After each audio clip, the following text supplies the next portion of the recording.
Welcome back to Bulletproof Mindset, your go-to podcast for health, fitness, and stories behind those who have unstoppable minds. Today's guest has exactly that, and it was a pleasure to sit down with Jen Rolwich, who is the co-founder of Built to Coach, which essentially is an educational coaching experience to help coaches coach. I think in the world with business mentorship, there's a lot pushed on how to get more clients, get more leads, market your services better. But Jen and Mark, who run Build to Coach, focus solely on the coaching experience that you can deliver to your clients to get better results and, more importantly, reduce churn. Now, this episode isn't just for coaches out there. Jen has an incredible story, and she was very vulnerable, open and honest through all the challenges and triumphs that she's experienced throughout her life from as early as the age of 9. You're going to hear a lot from diet culture, from bullying, abusive relationships, and much, much more. Now, honestly, this has been up there with one of my favourite episodes from one of my favourite guests to actually sit down with and start to unpack some of that. I know there's going to be a lot of learnings and lessons that you guys are going to take away from this. The weirdest thing ever happened in the first 6 minutes of this episode. There was a power cut to the building, so it cut off the cameras, which meant the video portion of this episode was corrupt. So for the first, if you're watching this on YouTube or Spotify, don't worry, after about 6, 7 or 8 minutes, it does cut to the second file, just in case you're wondering, for those watching and tuning in to our lovely faces, that it seems to be a static picture.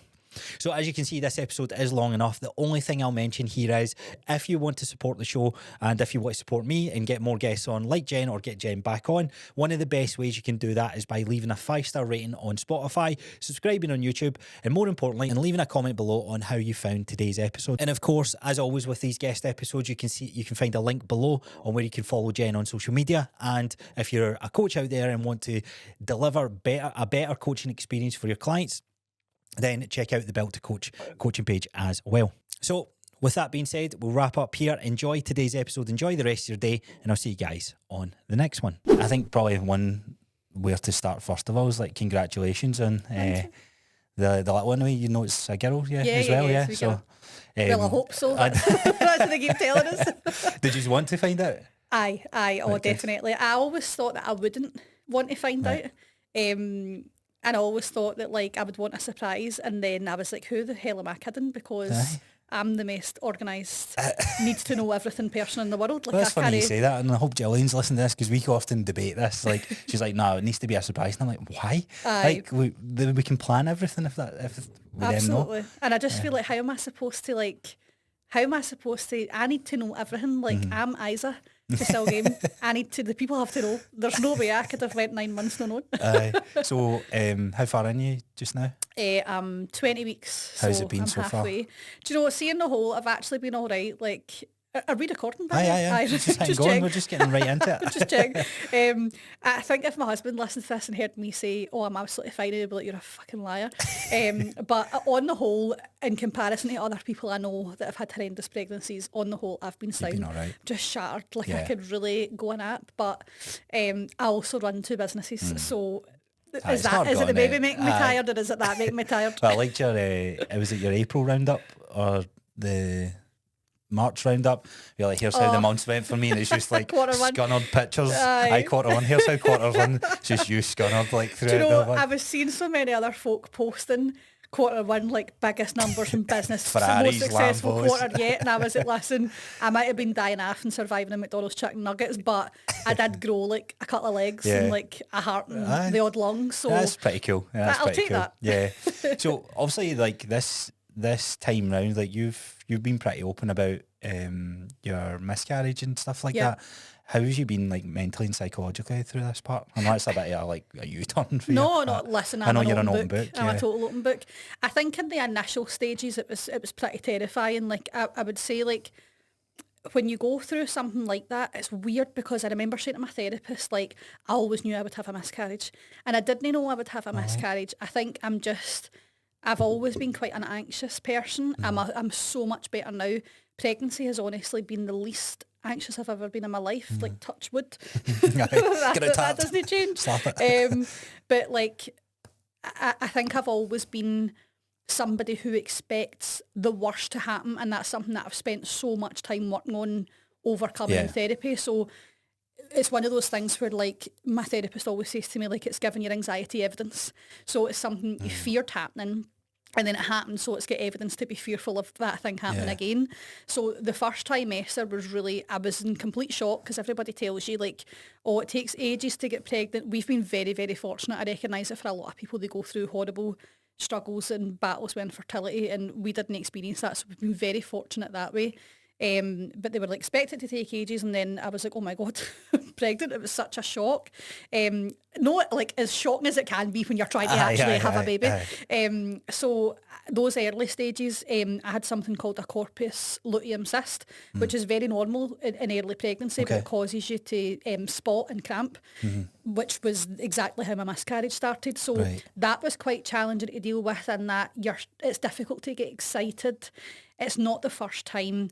You're expecting bad things to happen. So it was almost like I felt horrendous, but two is we're kind of just pretending that nothing was really going on. We were trying not to talk about it. We're trying not to get excited. And then I was under the care of the early pregnancy unit, again, because of the symptoms that I was having.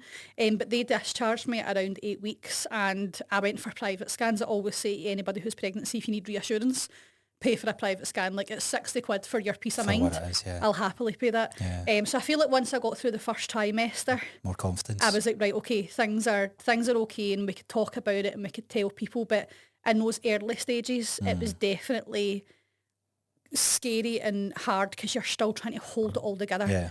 You're still, there's so much of this, there's so much stigma for women around speaking about things like this. People find it an uncomfortable subject to talk about, so there's almost an expectation that you don't tell anyone, as well as they don't tell anyone that you're in the early stages of pregnancy. So there's so much contained within that, and I'm just trying to show up at work like everything's fine. Well, that's what kind of caught my eye with your post that you'd done. Like, you had the miscarriage and you're back at work 2 days later, a day later?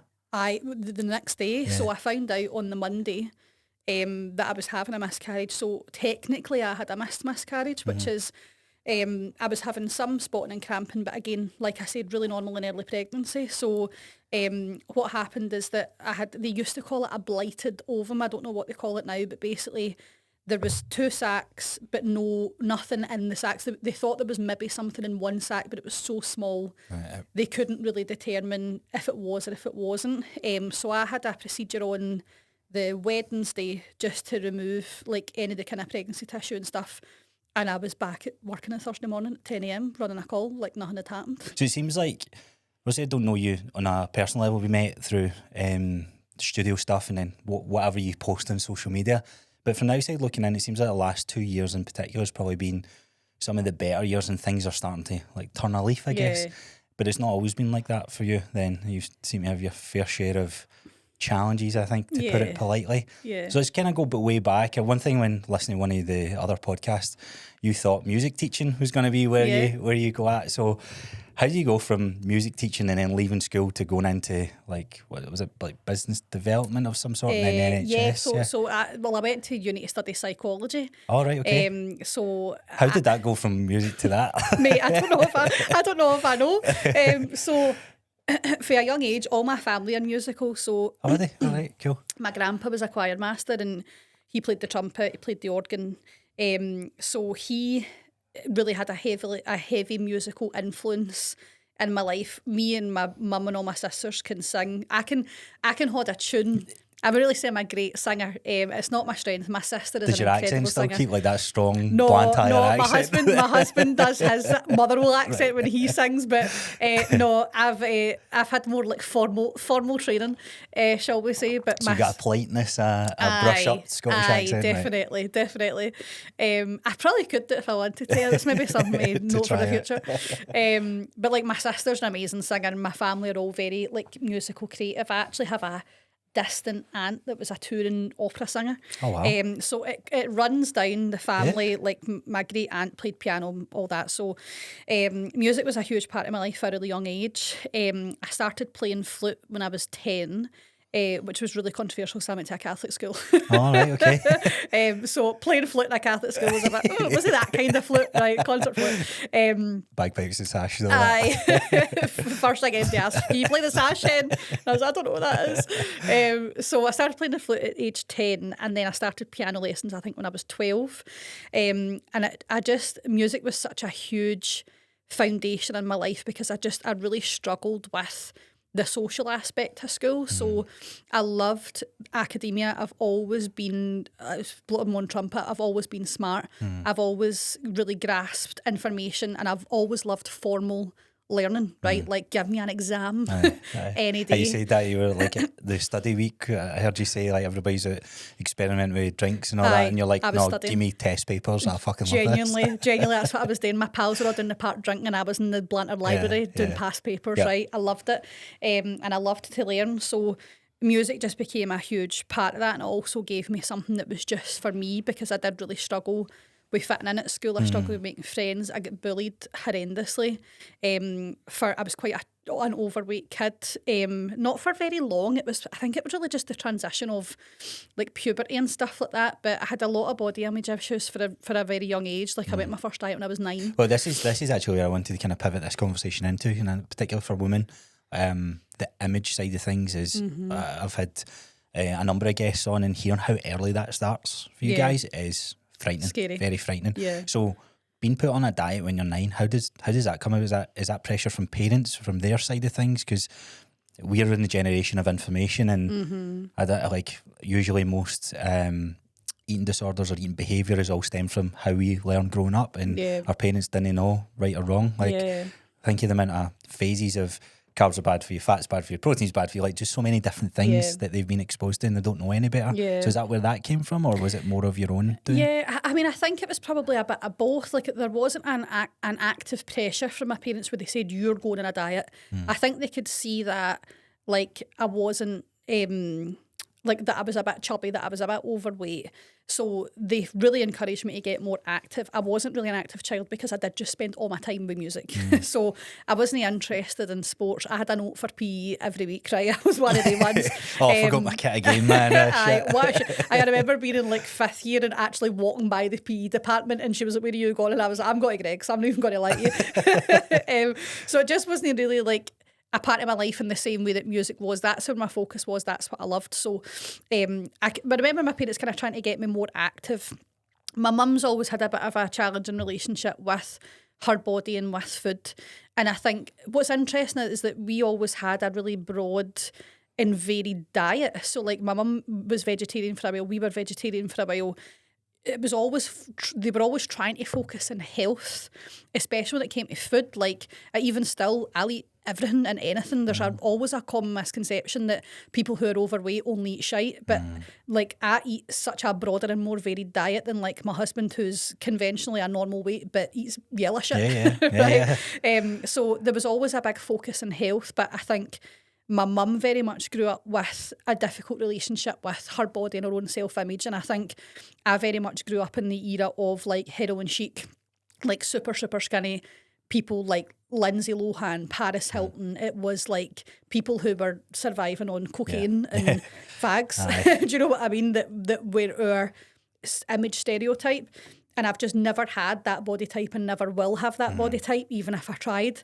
So I think when that's pinned to you as the objective, and I also think like when I was younger, it was much more brutal. Like you could call a fat person fat to their face and that was just standard and that was just normal. There was no consequences for it. So I think growing up with that pressure combined with not really knowing who I was, because I didn't really have a friendship group or other people that I could play off of, it was very much like trying to fit in, and eventually I just gave up fitting in because I was like, I'm never going to. And it took a long time for me to really find my people, but I did eventually through music.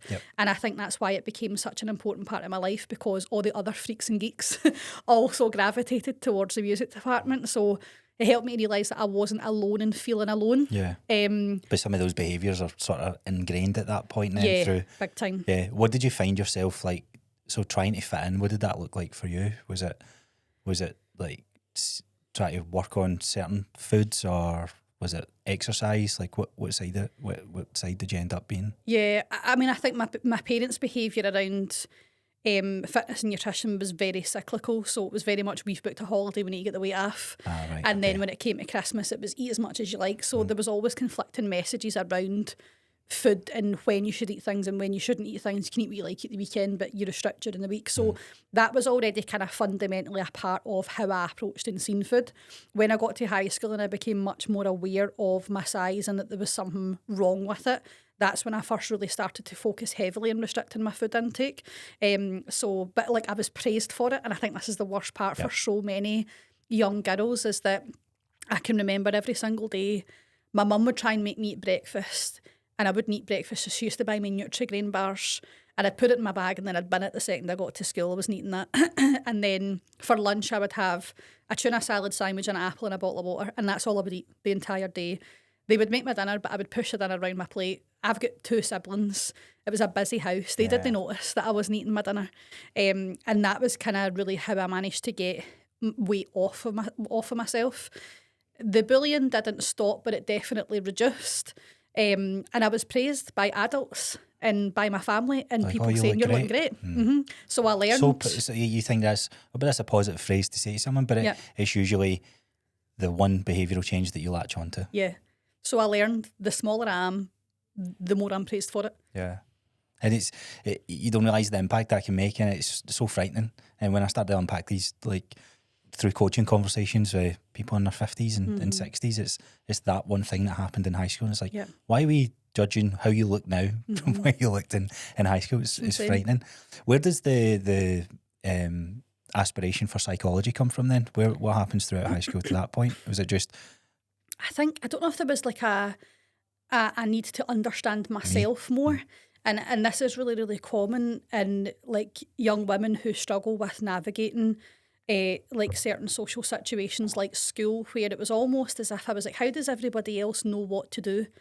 And I don't know what to do, right? How is everybody else easily navigating this? And I'm not really 100% sure. So there was obviously something subliminal happening in the back of my mind around trying to understand myself more. And I really started to struggle with my mental health around the age of kind of 15, 16. Yep. So I don't know if that was a catalyst in it, because as far as my behaviour, my focus was still entirely on music. I did advanced higher. I did, when you do instruments, you do ABRSM exams, which is like an external body. I was in 2 orchestras. Everything, my whole life revolved around it. So you would think that path was chiselling out to be something music related? Yeah, and then it came to time to do UCAS applications, and I applied for, it was RSAMD, it's now the Conservatoire, got in, and then I also put in 2 applications for psychology, one to Strathclyde Uni and one to King's College London. And I got a conditional for KCL, but I couldn't afford, my mum and dad couldn't afford for me to go to uni in London, and I couldn't afford to work and support myself. But I got an unconditional to study psychology at Strathclyde. Yeah. I turned around at the last minute and went, see all those years and years of practice, hours, money, I'm just sacking it off now, away to do psychology, bye. How was that? Were you nervous about doing that, or were you, like, what's the family dynamic? Are they like supportive of, like, probably more so now, but I imagine when you're a kid, like, parents only want the best of us, so usually it's their sort of dreams maybe sometimes pushed down onto you. Yeah. Or did you? I don't think they were overly bothered. I think, like, my life had started to change quite a lot around that time, and my mental well-being really wasn't great. So I think their focus was more around, like, what will make you okay. And I think, like, as much as going to do any course at uni is demanding, music in particular requires a really, really high level of commitment in comparison to, like, a traditional uni degree, because when you're doing obviously, like, all the same classes and theory and lectures, but you're also practicing for hours and hours and hours a day. You're also in an orchestra. Like, so there's a lot more involved in 24 hours the experience. Thing, yeah. So it's obviously a major, major commitment. And I also, even though I had the evidence, never really believed that I was good enough. I always thought there were people who were better than me at music. It is very, very competitive. Yeah. And I just never believed that I was going to be good enough at it. People really discouraged me from doing it as well, because music's not a traditional, career. So I don't know if they seen, psychology is much more like, you've better chance of getting a job. Yeah. Because I think that's always the thinking process. Be financially stable. That's if a parent, the main thing, you can go and get a job. So I don't think they were particularly discouraging. I think they just wanted me to figure out what I wanted to do. And go for And it. I was delighted to go to uni because I was, as much as again I loved the academia side of school, I did find and make friends towards, I would say, kind of 4th, 5th year onwards, and the social experience of school really improved then. But I was really looking forward to getting out into the world and away from that small kind of pond. It's so hard to like tell a kid that it's and deep within like 2nd, 3rd year of school that these people that you're around, like, watch what happens in the next just 5 years, 10 years, because it'll look drastically different. The struggles with mental health and that sort of stuff, was that just a boiling point from everything that's going on? Yeah, I think I'd had mental health struggles really from a very young age. And what was it? Was it like wanting to be liked or wanting to fit in? Like, what do you think it came from? I think so. A lot of anxiety. 100%. I was a very, very anxious child. Always believed that something bad was going to happen. I really struggled with changes to routine. I really struggled with things that weren't consistently the same all of the time. And again, loved to just spend really long periods of time on my own. So to have to keep up with the norm and expectations was so draining for me that I think that all kind of culminated and manifested that by the time I got to a teenager, I just couldn't handle the pressure of that. There was also I was in an abusive relationship for 6 years, and I met my abuser when I was 16. Right. So around those really formative years, I would say from around the age of kind of 17 onwards, I was starting to be abused by him, and that's definitely had a huge catalyst in how I viewed myself, and subsequently then how my own mental well-being actually really started to plummet at that point. Yeah. So this is obviously the years going into university and that sort of stuff. When do you, because usually I've heard you just speak about this through the Instagram post that you've done, but you didn't know you were in it. It was easy to, from the outside to look in. It's like, how can you not see the signs? But you're kind of so caught up in this world. And I actually heard you say something in that podcast, like throughout high school, you're like, all I wanted was a boyfriend. Like, you just want that. Was it a mixture of those two things that maybe blindsided by what was going on, or did deep down you know, and that was just, you just thought that was part of what relationships were? I definitely didn't know that it was abuse, because I think like I was very, very naive and almost a wee bit sheltered because I didn't have a traditional like childhood teenager experience. So the things that a lot of people were doing at 11 and 12 and 13, I wasn't doing any of those things. So I think by the time I got to that age, I was really naive about what was normal. I also think for young women around that time as well, the only like formation of what is a healthy relationship is again a lot in popular media. So a huge tactic of abusers is something called love bombing, where they basically shower you in attention and words of affirmation. I've never met anybody like you, the best thing that's ever happened to me, gifts, and this overwhelming whirlwind commitment that you think is romance but is actually manipulation. Yeah. So I was obviously really susceptible to that because I had no comparison for what was normal and what wasn't. And because I was so naive, I was very, very easily manipulated. So it was really, nobody spoke about emotional abuse or coercive control. Those things didn't exist when I was that age. So nobody was teaching young girls, here's the signs to look out for.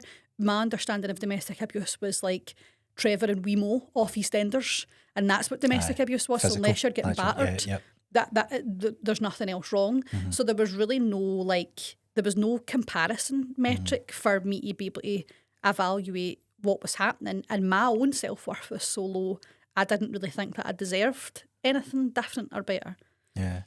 Looking back now, what would be some of the signs you would say to other women out there to maybe look out for? Because it's probably worth, like, you probably kick yourself in some times when you think back of that, but also I'd imagine that's what shaped you into the strong woman that you are today. Yeah, oh, absolutely. And as much as I don't believe that anyone should have to experience that, I don't know where I would be without it. I don't know who I would be without it. It's a weird concept, isn't it? Yeah, so strange. But again, I can't change it. I can only embrace it.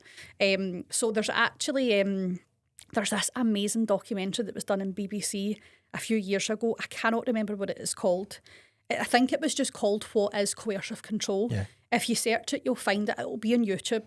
I'll look it up and I'll maybe put it up on the podcast if it comes up. If I can find it. If you can find it, that would be fab, because I think that explains it so well, right? So that documentary was they brought a group of people. I think it was young people.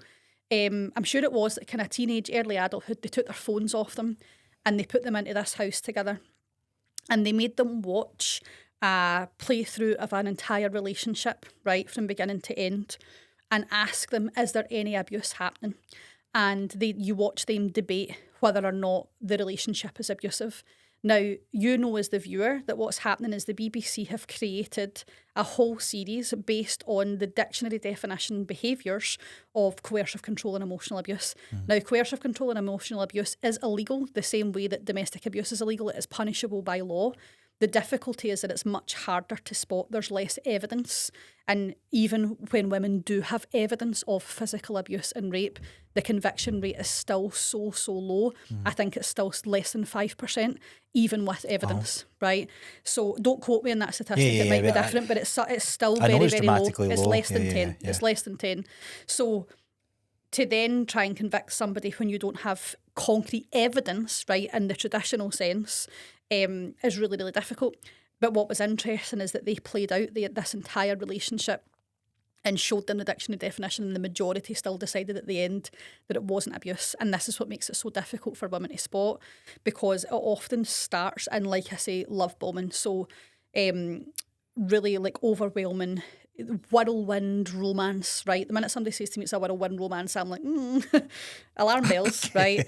It's very much focused on, you're the greatest thing that ever happened to me, showering you with affection, blah, blah, blah. What then happens is that the objective of an abuser is for you to lose any sense of self and for them to gain complete control over you. So it's all about control and power. That's the only purpose behind it. So what they will start to do is isolate you from family and friends. They might start to control how you do things that you wear, who you spend time with.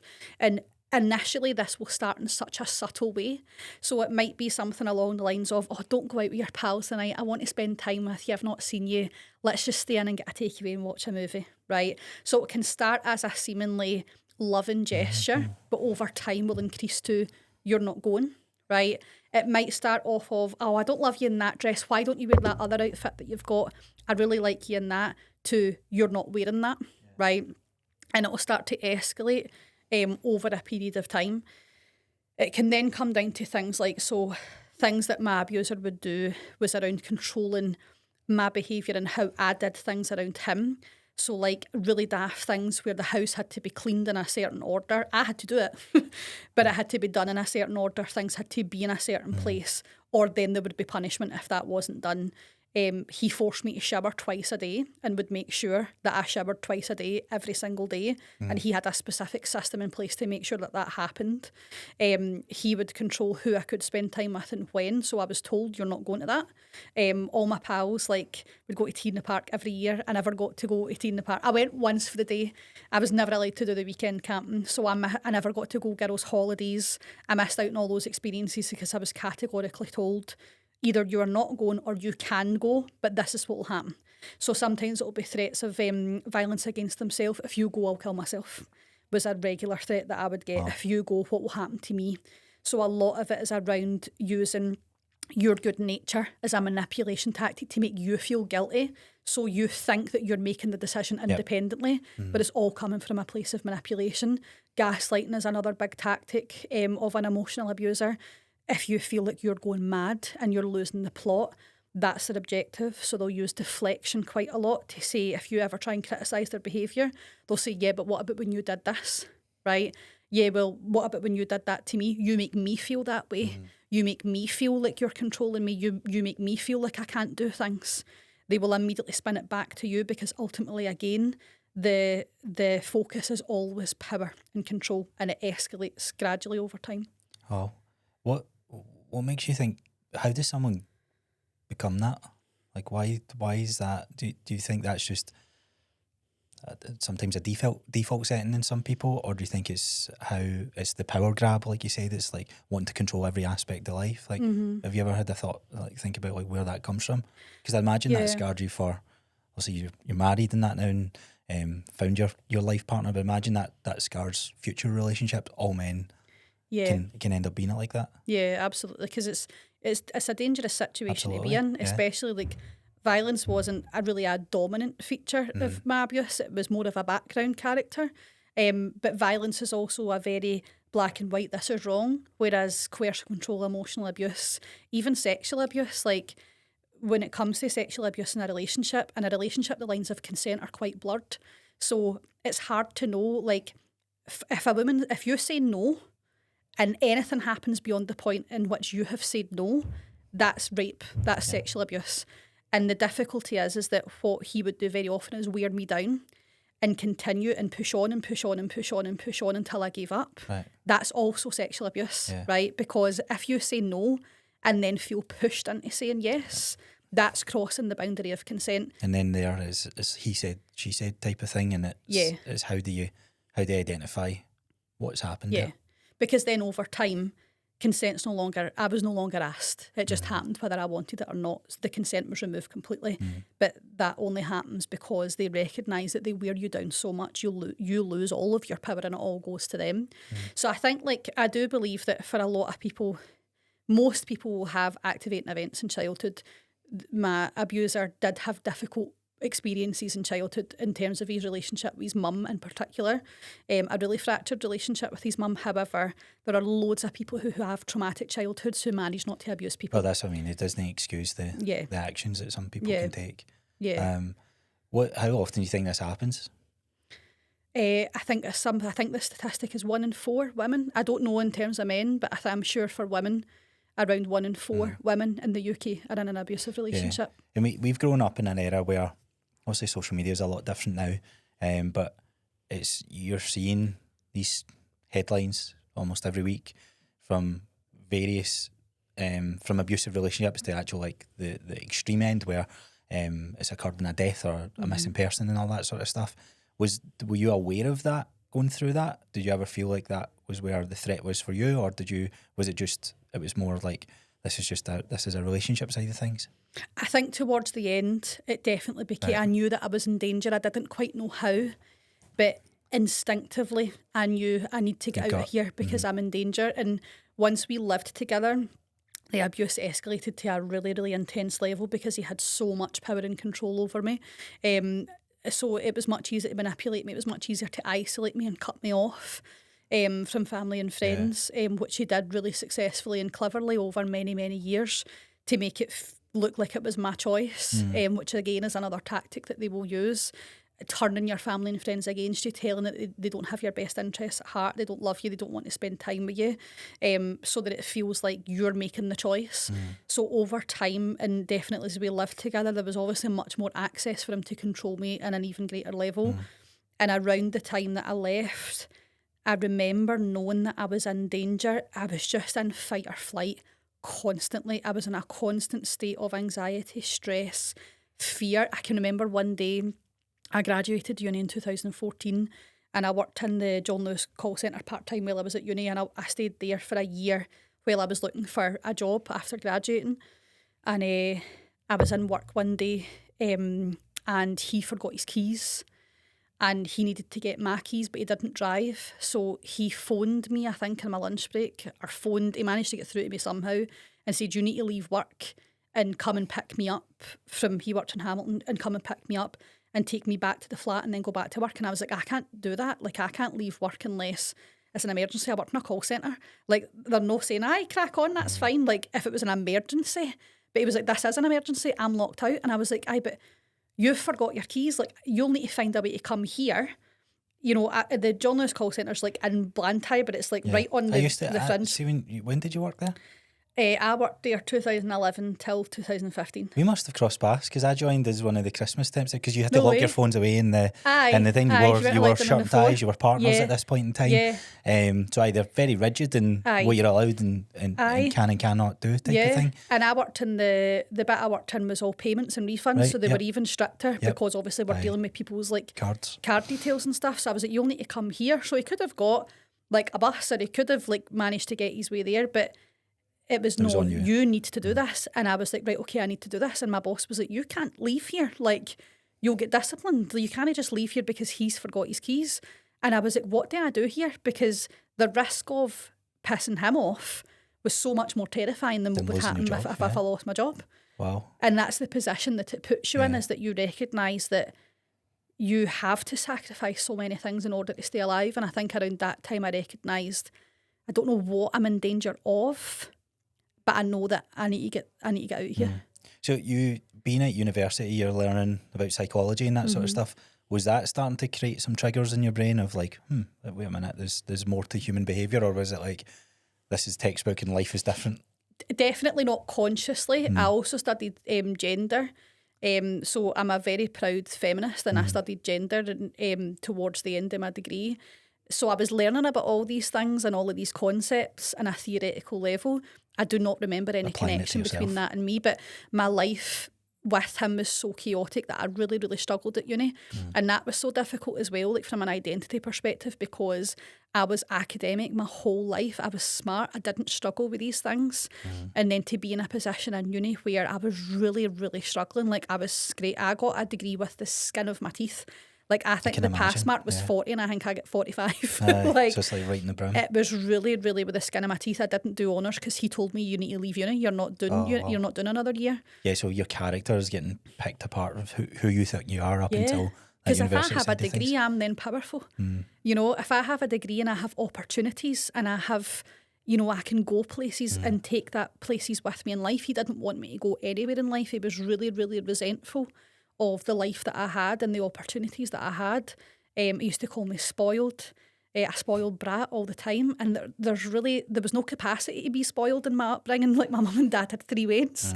You know, there wasn't any room for us to be spoiled. There wasn't any money for being spoiled. I came from a loving home and he didn't. And I think that's where a lot of the resentment came from his perspective. Yeah. It's crazy. It's obviously for people listening, that's not where life's ended up. You've managed, like I said earlier on, managed to turn leaf. So what does it look like coming away from that relationship? How do you get the empowerment, the strength within you just to walk away from it all when you're so caught up in it? Yeah. Do you know, it was 10 years ago and I can remember it so vividly. So I'd been away, I managed 2 girls' holidays. I went to Ibiza with my pals in 2013, and then I went this girls' holiday with my pals to Benidorm in 2015.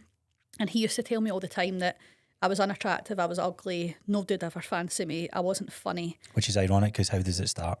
Like, it's the opposite. Yeah. That's bizarre, isn't it? Yeah, and that's the way it all comes full circle. Yep. Nobody will ever love you except me. Nobody will ever be attracted to you except me. So don't even try, because nobody's ever going to look at you. You're disgusting, you're ugly, you're stupid, you're not funny. Nobody will like you, so you need to stay with me. And you believe that, right? So I remember going to Benidorm. I battled with binge eating disorder horrendously through all these years. So I was really heavy. I had no confidence.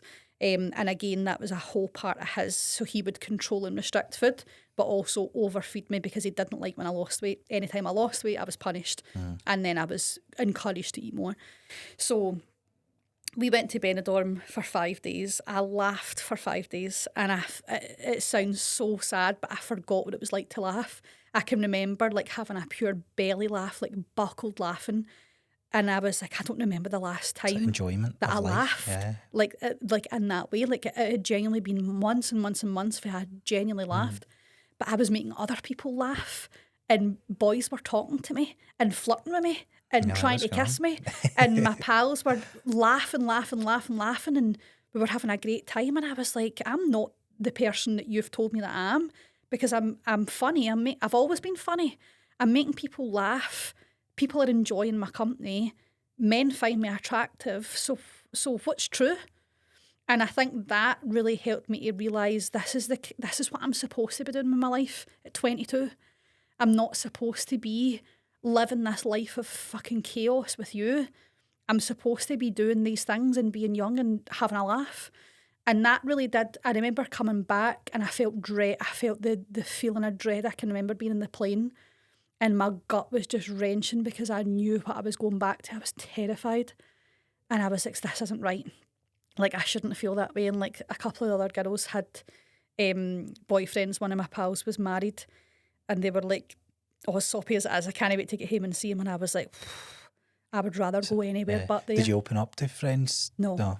No. I think a lot of them did sense things. One of my pals, she always says she didn't know what was going on, but she knew something was wrong. So she would just appear at my flat and hang about and kind of be there because she knew she couldn't get me out, but that she could always come in. Yeah.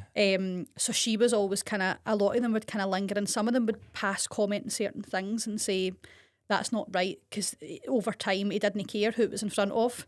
So a lot of people started to witness the behaviour. But I think people thought the change in me was just down to me struggling with my mental health. There's a lot of stigma around, obviously the men's mental health side of things, like men need to talk more, but I think it's everyone, like everyone in that position, like we bottle it up. So it's quite sad to hear that obviously that's the position that you were in as well. I was also really heavily medicated, so... Yeah, that's something else I kind of brushed over a wee bit, but I know you spoke about that, like that obviously played a part on just, was it numb? Just feeling no feelings? Yeah, so they diagnosed me with bipolar disorder. I don't have bipolar disorder, but they didn't know what was wrong with me, so they flung that diagnosis at me when I was 18. So I was on... So young as well, man, like... What's going to happen hormonally? What's happening in your life situation? Exactly. Dig beneath the surface and you'll see what's actually happening. But it was all about keeping me alive. Yeah. So I'd had a suicide attempt when I was 18. And after that point, it was just very much like, you can't survive without this medication. So I was on 275 milligrams a day of venlafaxine, which is an antidepressant, and then 150 milligrams a day of quetiapine, which is an antipsychotic. So I was just... zonked. Like I was just not in the room. I didn't feel any emotions for a very, very long time. Do you think that made you more impressionable? Oh, 100%, because I'm not feeling anything, you know, so it's hard for me then to connect with how the situation is causing me to feel because I'm emotionally numb. Therefore, it's hard to recognise. Like, you still feel emotions, but it's not like everything's muted. It's like everything's a lot quieter. You don't feel good, you don't feel awful, you just feel some weird place in the middle. What happened when you were 18? Like what was the reason for that? I think I just was really wanted out. But I was just really struggling to understand how I was supposed to continue feeling the way that I was feeling. And I think like I never really expected to live. I always say I'm living life after death. Because I never thought I would make it to this age. Like I just genuinely thought I was one of those people who was destined to die young and destined to take their own life. I just didn't believe that the world was really made for people like me. So it almost felt like an inevitable. It was more of a case of when this happens as opposed to if this happened. It felt like this is just what's supposed to happen for me. That's extremely sad to hear. So a question I normally ask people on the podcast is like throughout high school, like what did you envision yourself doing when you're older? So you didn't necessarily, obviously when you're in high school it's maybe a bit different, but there wasn't like a future planned out when you get to that late teens, etc. I think when I was younger there was. I always seen myself as being a music teacher and I wanted to live in Glasgow. And that's all I was going to do. I wanted to get out of Blantyre. Absolutely hated living in Blantyre. Hated growing up in my small town. That's where my dad's from. Everybody knew each other and we were outsiders. So my mum and dad aren't from Blantyre. So there was the minute you don't have like a family connection, you're an outsider. There's the weirdos. And I hated every chance I got was to get out of Blantyre. So that was all I wanted. And then I think as I got further in, the pain of the feeling that I was living with every single day, it was just constant darkness and not even sadness. Like darkness and sadness are two very different things. And to just live with a constant darkness and hatred of yourself is exhausting. It's draining. And there was always part of me that wanted to work towards a future, but it's just so impossible to see when you're struggling to envision the next day. Yep. So circling back, like you one of the biggest shifts has been like those like living like a kid again, like those belly laughs and the friendships and everything that you're doing. What happens after that point? Like how do you progress to exiting the relationship? So I think that the kind of 2 weeks after that, I remember just being so much less tolerant. He had a pal, which was really interesting. So he worked a job, but it was like a 0 hours contract. So sometimes he'd work full-time hours, sometimes he'd work 4 hours a week.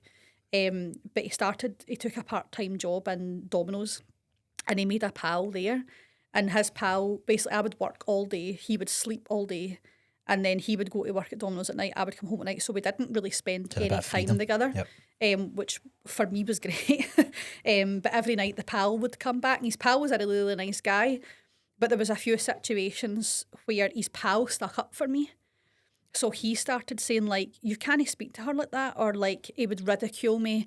Humiliation is a huge part of coercive control as well. So he would humiliate me and embarrass me in front of other people really, really regularly. And he started to do that in front of this pal, but the pal would say, like, that's not okay. You can't do that to her. He's just so used to it because they've not had that public exposure. Yeah, and that started to make me think, God, that's strange that like somebody else is saying that this is not okay. So it's building that belief. Yeah, so I think I was gathering more and more evidence that this isn't right. And like I did have pals kind of encouraging me to be like, you know that this isn't right, Momo go. So it was very much like I just started to get a taste of living life without him a wee bit more, because we were on separate paths. We didn't spend that much time together. Any time we did spend time together, honestly, it was him raping me or manipulating me, and that was really it. So like anytime we did spend time apart, I was starting to get a taste of like what I wanted life to look like, what life should like. And I think the more I recognised there was an alternative, I started to realise there's a way out of this. And I remember the day that I left, it was a Tuesday, random Tuesday. I don't know why I wasn't working. I think it must have just been like the way the rota was. Like I was off on a Tuesday because I was probably working a Saturday. And I remember being in the flat. He wasn't there. It was night time. He was at work, and my pal phoned me and she was like, "What are you up to?" Blah blah blah. And I was like, "I'm going to leave." And she was like, "What do you mean?" And I was like, I need to get out of here. I'm just going to leave." And she was like, "I've been waiting fucking 6 years to hear you say that." And she was like, "Right, I'll come round now." She was with her husband, and she was like, "We'll come round." And I was like, "No, I need to do this alone." So I put on the album The Man Who by Travis. Did you play music, powering music, and just go for it? And I was like, I've got to the end of this album to pack as much shit as I possibly can and get out of here. And I literally was like frenzied, like shoving things into carrier bags. Like, you scared? Terrified. And I remember at one point, like, we lived in a tower block. It was like 15 floors. Aye.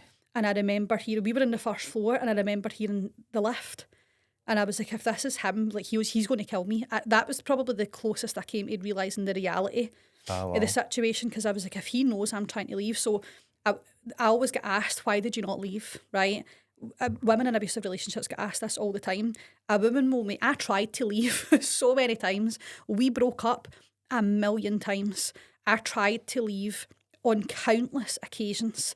They always find a way of pulling you back in, because they make you believe that you cannot live life without them. And even when you try and leave, they make themselves so present. They follow you, they stalk you, they tell you everything that you want to hear. They tell you that I'm going to fix everything, I'm going to change, I'm going to work on myself, I'm going to go to therapy, all these problems we have, I'm going to take responsibility and I'm going to solve, and it never happens. So a woman will attempt to leave on average 7 times before she leaves an abusive relationship successfully. But when she leaves, she's also most likely to be killed. And in that moment, I knew, like, if that's him and he sees me leaving, he's going to kill me. Like, he's going to really seriously hurt me. And I could remember being in that first floor and thinking, right, I can jump out the window and roll. I was 18 stone. I wasn't fucking running anywhere. I was like, I can jump out the window and run to my car. Man, but it's just, you're just in complete survival. But thank God it was not him.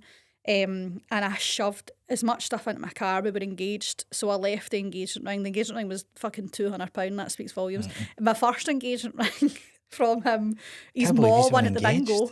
Aye, when I was 19, my 19th birthday. Wow. Again, just another control move. Tactic. My 19th birthday, and we had a ring that his mom won at the bingo. And then he bought me another ring that was £200. Not that there's anything wrong with that if you're in a loving relationship. Like if my husband had bought me an engagement ring that was £200, I wouldn't have cared. I'd have been delighted. It's different, right? The dynamics of what it. So the that dynamic was used as a tactic. you're not really this. I don't really want to be engaged to you or get married to you. I just want to control you. So I left the engagement ring and a note, and I says, "Don't contact me. I'm fucking off ski." I get in the car. I put on "Flowers in the Window" by Travis, which is on my wedding video. It's one of my favourite songs. And I drove away, and I have never felt it was like I used to love a wee disco biscuit back in the day when I was a raver. It was like the rush of coming up my necky times 100. It was literally the most exhilarating feeling of freedom, because I knew in that moment, like I never need to go back there. I never need to, no matter what happens now, nobody can ever take my freedom from me again. And I went to my mum and dad's, and I stood in the front door with all my bags, and I was like, "Please, can I move back in?" And they were like, "Obviously you can." Yeah. And that was it. I never I looked get back. goosebumps like telling that. That's mad. So that I imagine this is where self-improvement, empowerment, the kind of strong feminism, being a strong feminist, this all stems from this and starts to build from there.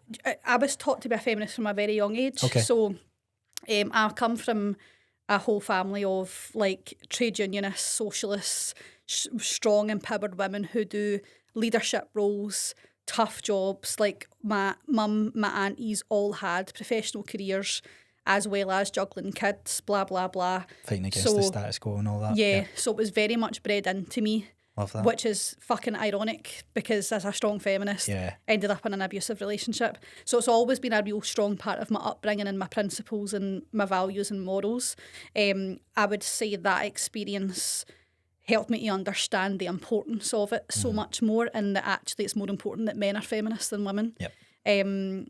So I would say that there was definitely like a honeymoon period of going out with my mates, living life. Probably try to make up lost time, like that you missed pretty out much. And by God, did I make up for that lost time? I had a great time. It was what a time it was, just partying and going on holidays and just living life freely. There was also a lot of like there was residual damage. I slept around quite a lot because I just had no concept of what a healthy relationship was. So my perception of like sex and what a healthy relationship with sex and with your body is was really, really damaged. I just expected to be used and abused, and I thought that that's what it was supposed to be like, because I'd been with him since I was 16. I'd never been with anybody else, so I had no barometer for what was normal and what respect looked like in a sexual relationship. So that definitely made me a lot more vulnerable. Thankfully, nobody took advantage of that vulnerability, but I definitely didn't view myself as worthy of dating a relationship or a relationship or anything resembling that. And anyone who I did kind of see and who tried to establish that with me, I was like, shut down, absolutely not, block and delete. Being like looking at your future at that point, being a mother, being married, things that you were just like, that's not a life I want to be. I was like, I'm never getting married and never having children. I'll never trust another man again for as long as I live. And that was really my heartfelt belief. So you spoke a lot about the therapy helping with this then. Yeah. When do you start going to therapy at this point? Does this happen beforehand? Does it happen during? Does it happen after? So I'd been to therapy kind of on and just off over the years, just due to the kind of struggles with my mental health, but I never really stuck with it and really committed to it. What was your thoughts on it? I think I thought that therapy worked, but not for people like me. So I didn't think that anything worked for me. I thought that I was beyond help, really. So I never really committed to it long enough for it to work, because I was already running in the belief that it didn't work. Yeah. So around, when did I meet Paul? I always knew who Paul was. So fun fact, I've already mentioned Decky, so I may as well mention him again. Paul gave me my first Decky in the Archies in 2011, I think. He was with somebody else, obviously. I was with my abuser.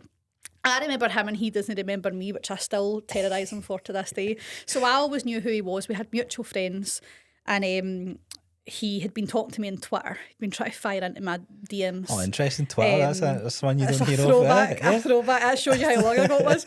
And he was we were kind of talking like in DMs and stuff like that, but I just wasn't interested, patching. And then he came up to me in the pub, the tavern in Motherwell's, his local, and I was in there with my pal after the fit bin. He came over to try and like chat me up, and I said to my pal, "Oh, is Paul single?" And she was, "No, he's with somebody," and he wasn't. He was single. It was just his pal that he was with, but she thought it was his girlfriend. So I was like, oh, fine. Never thought anything of it. So that would have been like the October. Paul can tell you the exact date because he's like fucking Rain Man, but it was October 2015. And I think by this point, that kind of honeymoon period had ended, and I'd really started to feel the impact of my mental health kicking off. I'd just started my first graduate job with the NHS, working in leadership development. So I think around that time, I really felt such a huge amount of pressure, and it was almost like a delayed impact of those feelings. So in 2016, me and Paul had started going out at the end of 2015, and 2016 I had a really severe kind of mental breakdown. I was in a state of mania, and I had to take time off work. And then it happened again in 2017, and then I started going to therapy. So it wasn't until 2 years after I left that I knew that I'd been abused, because I told the therapist. He was kind of probing, right? He was a great therapist, and just probing into what had happened to me in my life picture and my story. And I told him these things, and he was like, you've been raped, you've been sexually abused, and this is domestic abuse. You used to viewing that as just, that's a bad relationship. Yeah, I used to say it was a toxic relationship. We were as bad as each other, because that's what I was led to believe, that we were as bad as each other, and we weren't. And it wasn't until he said those words to me that I understood the reality of what have to hear it out loud. Had happened to me. Yeah. So that's where. So you went into a relationship, and that's when you started to maybe work on some of those things? I think it became more clear to me, being in a healthy relationship, what the difference was. Because I really spent a lot of time pushing Paul away, testing him, because I expected him to hurt me. I expected him to leave. So I had to relearn what was normal and healthy around a relationship, boundaries, respect, what a normal sex life looks like, and how that's like healthy and not in an unhealthy way where I just expected to be used and to be available to be used all the time. For Paul to treat me with respect was so alien to me, because I'd never experienced that. So I would start fights. He knew about some of it at this point. He didn't know about everything, because I didn't really tell anybody the detail, because I just couldn't speak about it until I think I went through therapy more. And then I would share with him things that I spoke about in therapy. It was also really, really upsetting for him. So there was always a part of me that was like, I don't want to tell you the harsh realities, because it was so hurtful for him to hear. But it took us a really long time to get to a place where I understood what was normal and healthy in a relationship, instead of constantly pushing him away. I wouldn't let him buy me anything. Even still to this day, I'll let Paul buy me dinner every now and again, but I like to make my fair share. I don't like him to... I'm not really a buy me things type of person anyway, but it's taken us 10 years really for me to be able to let him buy me dinner or buy me a gift, and me not to feel like something bad's going to happen. Yeah. Because it's that trauma's kind of established in your mind. Yeah. Sorry to interrupt today's episode really, really quickly. I just want to remind you guys, if you're enjoying the episode so far and you want to support the show, one of the best ways you can do that is completely free, and that is by leaving a 5-star rating on Spotify, subscribing over on YouTube, and or leaving a comment below. So, what are you waiting for? You've listened this far in. Go on, click the button. Help me out. It'll feed my ego, make me feel better about myself. I'll wait. Okay, I've waited long enough. Let's get back to the show. I hope you're enjoying it this far. Jen really is fantastic, isn't she? So, obviously, found a healthy relationship. Yeah. How long? 10 years you've been together? 10 years, yeah. Do you struggle with anything just now, confidence-wise? Now, no. Not at all. Like, Paul makes me feel so secure in every area of my life, because he champions me in everything that I do. Paul never tells me that something's like a bad idea, or that I shouldn't do it, or that he believes in me more than I ever believe in myself. So I think like to have that level of security with somebody who not only wants the best for you, but actively like helps you to create that, changes your whole belief in how you see yourself. A lot of men are intimidated by women like me, who are strong, who are independent, who have purpose and passion in their own thing.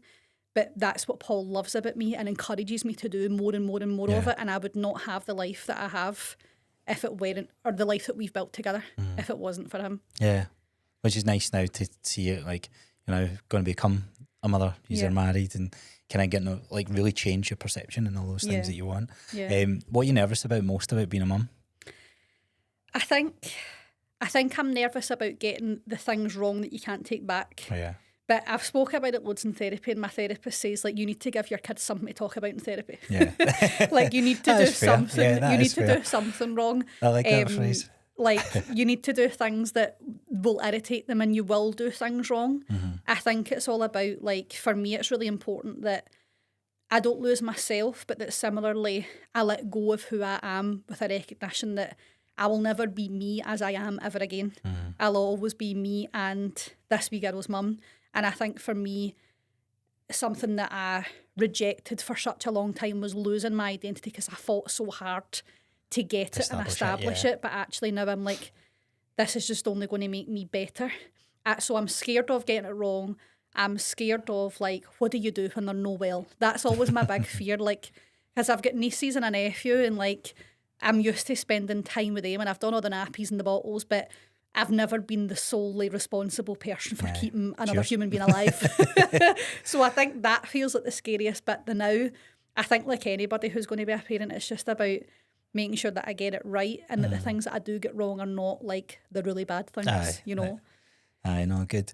Right, so let's circle back to, like, the career aspect, because I think this is very interesting, like the route that you've, or where you've ended up. Yeah. You mentioned in some of the other podcasts I listened to that you didn't really understand how you ended up becoming, like, such a young woman in power, like, from a leadership role type of thing. But that makes sense from the history of, like, your family now. Yeah. So it kind of makes sense. Yeah. So where does your career go from John Lewis to where you are now? Like, how does all those things start to happen? So I started in a graduate job in the NHS. So I get put in, it was like a leadership development unit.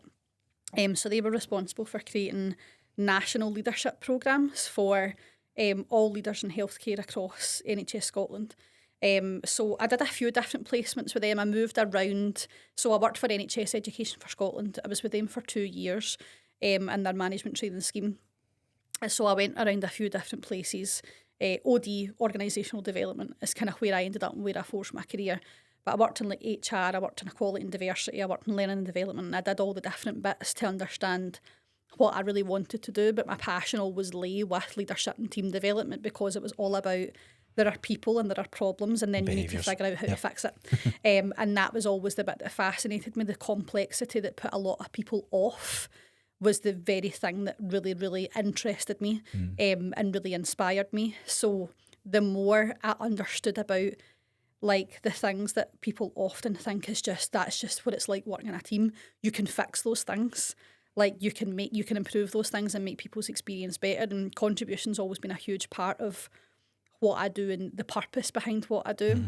So being able to contribute to something bigger, and the recognition that working in the NHS is one of the hardest jobs that people will ever do, like, especially in clinical environments, the pressure that clinical staff are under, especially clinical leaders, to do it all is so vast that small changes that you make in how a ward team function directly impacts patient mortality rates. Yep. So if you have a team of people who are not speaking to one another, the patient mortality rates increase. So it's quite literally life and death when you look at it in that circumstance. So to be able to have an impact like that was just so exciting for me. So how does that develop then? So I know one of the phrases I heard you say, like, the fitness industry picked you up and chewed you and spat you back out type of thing.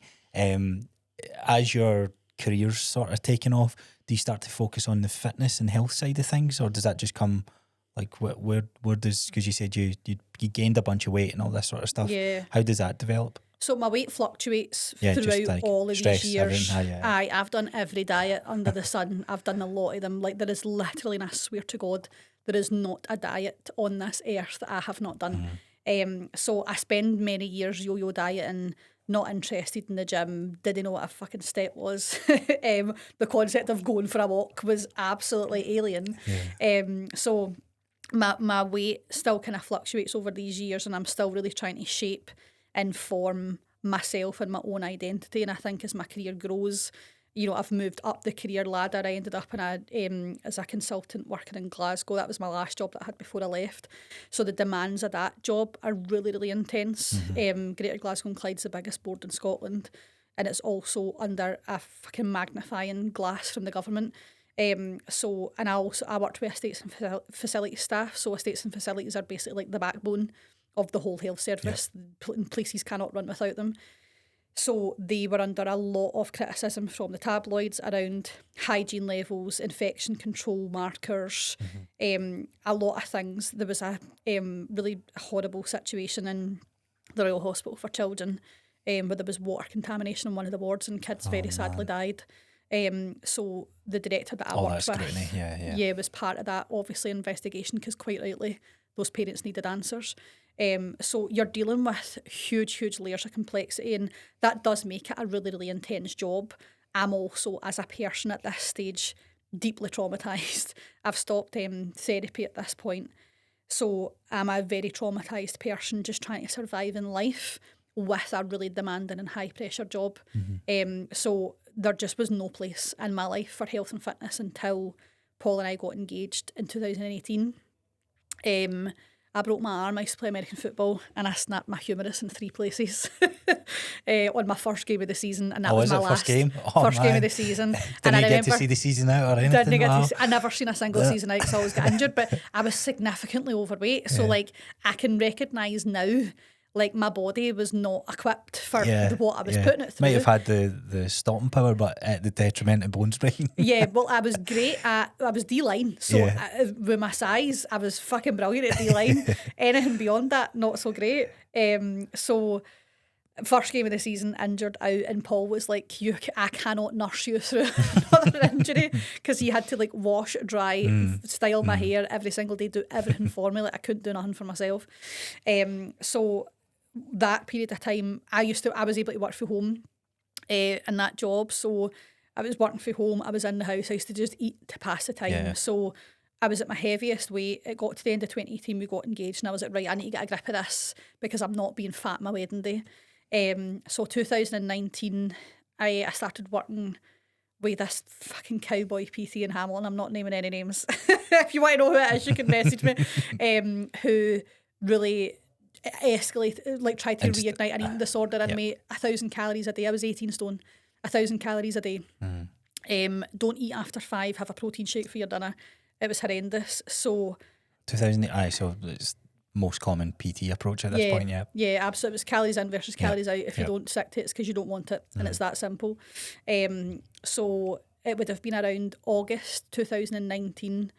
I'd been seeing Mark, who's my business partner now, Mark Strathern. I'd seen his content on Instagram for quite a while. He was genuinely, I fucking hate blowing smoke up his arse, and he hates blowing smoke up my arse at all. But he genuinely was the most booked and busy PT. Everybody worked with him, everybody knew him because he was generating consistently great results.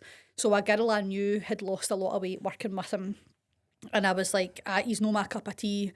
I'm no interested in working with him. Like, I think he's a prick. Like, I've got no interest. And then one of my pals said, listen, maybe you should just bite the bullet and go with Mark. I said, fuck it. So I sent him a message and I started working with him online.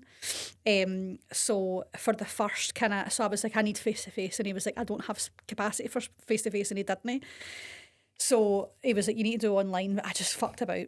In those early days as well, online was so different. It's Google Sheets or spread. It was an Excel. It was email. Mark would email me a check-in, and I would fill out a check-in. I don't even think we spoke on WhatsApp. How spoiled are we today? I actually think we only spoke to each other in email. And it's funny because I was looking for something in my emails the other day, and I found those old check-ins. And I'm like, we used to be so nice to each other. It's so formal.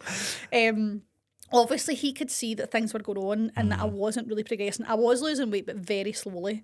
He had set me like 12,000 steps a day or something. I was like, I didn't even wear like a tracker or anything at this point. Tick, done. I was like, I sorted because I thought I just need to go to the gym.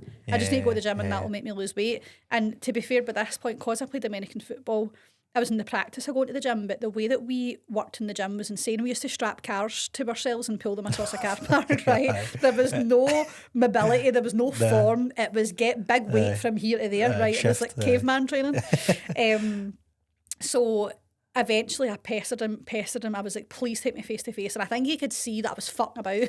So he took me on face to face, I think, either the end of 2019 or the very beginning, like January 2020. And we started to work together in the gym floor. And it was the first time in my whole life somebody seen me for the person that I was, and not just my fat loss client who's significantly overweight and needs to lose weight. This is so valuable information for personal trainers to understand, because fat loss is part of the puzzle. It's not the puzzle. Like it's not the person. It's not the identity. And hearing your story so far, you probably had a lot tied to that you are fat, not that you have fat. Yeah. And that's 100%. so valuable, like to establish the difference between that. Because where does the bullying come from? Where does all that? It's like, well, you're fat, like whatever it is. And your whole worth is tied to this weight needs to come off or this fat needs to come off. And there's much more complexities. It's complexities. Because I'd have been, 26 by the time I started working with Mark, and people have been calling me fat since I was 9. You know what I mean? That's not going away in a 6-month process, even though I believed my 12-week goal was I wanted to lose 5 stone in 6 months. Is that what it was? And he never said to me it's not possible. But he said to me, used to challenge it back. We'll do the best. We'll do the best that we can. Where did that come from then? So I've trained a bunch of clients for their wedding day and that sort of stuff, and everyone's identity is tied to the self-worth of how they look. It's your wedding day after all. You want to feel good, feel confident. That's really the driving factor, but it seems to be focused on the look side of things. Was that the main goal for you then? Like this wedding day it's no changing. It's this date. Well, I think it ended up changing for you guys. It did end up getting cancelled because we were supposed to get married in Portugal in April 2020. And the wedding got cancelled 4 weeks before COVID because of COVID. But it was a blessing in disguise because we were having a wedding. We get married abroad because we didn't want to have a big wedding, and that was the only way we were going to get away with it because we've both got big families. So the only way we were getting away with a small wedding was doing it abroad. But in retrospect, it just was not us. It wasn't us at all. We're simple people. And it kind of grew arms and legs a wee bit, so it was 100% a blessing in disguise. And by this point, I think I'd lost, how much weight did I lose working with Mark? Maybe lost like 2 stone by this point. So for how overweight I was, I think I'd managed to lose. So the 2018, between being 18 stone and breaking my arm, I went in the Cambridge diet again. The Cambridge diet is the worst diet known to man. So I think I'd lost about 2 stone or a stone and a half. No, maybe about a stone and a half before I started working with Mark, and then I lost another 2 stone working with him. So I had lost a good bit of weight, but when you're that size, you can lose 3 stone and not look that different. And I knew that I was nowhere near where I wanted to be for my wedding, but the whole focus around looking that way in my wedding day was because I was scared to hate myself in the pictures. So it wasn't coming from an empowered place of I want to feel my best in my wedding day. That's what I would tell people. Deep down it was I will hate those pictures and I'll never want to look at them again for the rest of my life if I'm fat. Were you like that with social media at this point then? Any pictures that friends had up or? So I deleted my social media by this point, but all of my social media posts before that were edited. I would thin all of my pictures. Oh, did you? Right. Aye. So like when we went to, me and my pals, we joke about this all the time, right? My pal, Stush, got married last month, and me, her and Mother Pal King all went to Thailand in 2016, and Stush worked so hard, right, to like lose weight, get in great shape. She looked fucking phenomenal, and we would thin down every single one of the pictures. But when you're thinning pictures, it makes the people beside you fatter, and we would make her fatter to make ourselves look skinnier. It was an absolute shame. But any pictures before that of me had to be edited or from very specific angles, or they couldn't be uploaded. And I eventually deleted my social media around early 2020. Just because it was just like too much? I just couldn't be arsed with it. I think I'm just not really, if it wasn't for running a business, I still wouldn't have social media. It's just not really my cup of tea. I don't like, again, I've always struggled with social norms and what's acceptable and what's not. So I really hated the whole, you need to post on your story for my birthday or it's an issue. I hated having to keep up with social media expectations. That it just became like it just felt pointless for me. How do you break this cycle then? How do you break the thinning the pictures, accepting yourself, who you are, and putting the focus onto, right, I'm going on this fat loss journey, but it's going to be much more about the fat loss journey, more about my overall fitness and health? I think lockdown was a huge catalyst for me in how I viewed myself and my life, because it felt like, don't get me wrong, it was horrendous. Like, millions of people died. It was a horrific time. I worked in the NHS at the time, so we got stood down from our jobs because I worked in the corporate sector and they didn't need fucking leadership development. We're in crisis mode. So they put me, I was like, put me anywhere. There were a lot of people who did my job who sat at home and took a big salary and never done any work. But I was like, that's just not in my nature. I physically cannot take money out the public purse and not be working for it in some way, shape or form. So obviously I was in a leadership position, and I said to them, put me anywhere. So they put me in the reception at the Queen Elizabeth, and I didn't know what to do. I must have been you. I remember saying to them, I'm worse than a man down. But they were great. They were like, look, just answer the phone. See if you can answer the phone. Here's the switchboards. See if you can answer the phone and transfer. You're taking a huge stress off of your plates. I was like, Anything literally, else? and I can do to help, I'll do it. So I did that, and then eventually we set up rest and recuperation hubs for staff across all of the major hospital sites. So it was basically just like communal areas. So many hospitals don't have any areas for staff. The only areas that staff can go in a hospital, and many of them, is the public dining hall. They don't have their own designated staff area. They need to sit in family rooms and wards. So it's not like Scrubs? Is it? No. No Scrubs, but Grey's Anatomy? No. Jill watches that all the time, and I was like, I don't Maybe think those life big, is like that. expensive American hospitals, but in most public hospitals in Scotland, no, there's not designated areas for staff. So obviously during COVID, people finally got the recognition in the health service that they deserved, which is a shame that recognition was not kept up. I was never standing in my door clapping pots and pans, because I was just pay folk more. But we set up those R&R hubs because what happened in those very early days was PPE was really limited. So if you were in any sort of like COVID wards, ICU, respiratory units, you had to be in that full gown. But the gown, there was hardly any gowns. So what was happening to a lot of staff was they were getting gowned up at the start of their shift. They weren't peeing, drinking or eating for 12 hours because the minute you took all that PPE off, it has to go in the bin. So there was no other gowns for them to go into. So people were literally coming in and dropping to the floor. They were exhausted, dehydrated. So we had these R&R hubs. It was basically, there was like free coffee, loads of places were dropping in free food, and gifts, masks. We women were knitting masks and all that. A knitted mask on reflection was doing fuck all, right? But the thought counts. And even just like the masks would rub people behind their ears, so they had like wee protectors and stuff. So it was really just a place. We had we always had a psychologist. We were all accredited coaches by this point. There was like beds for people that they could sleep in. So it was really just a place and a space for them to be supported.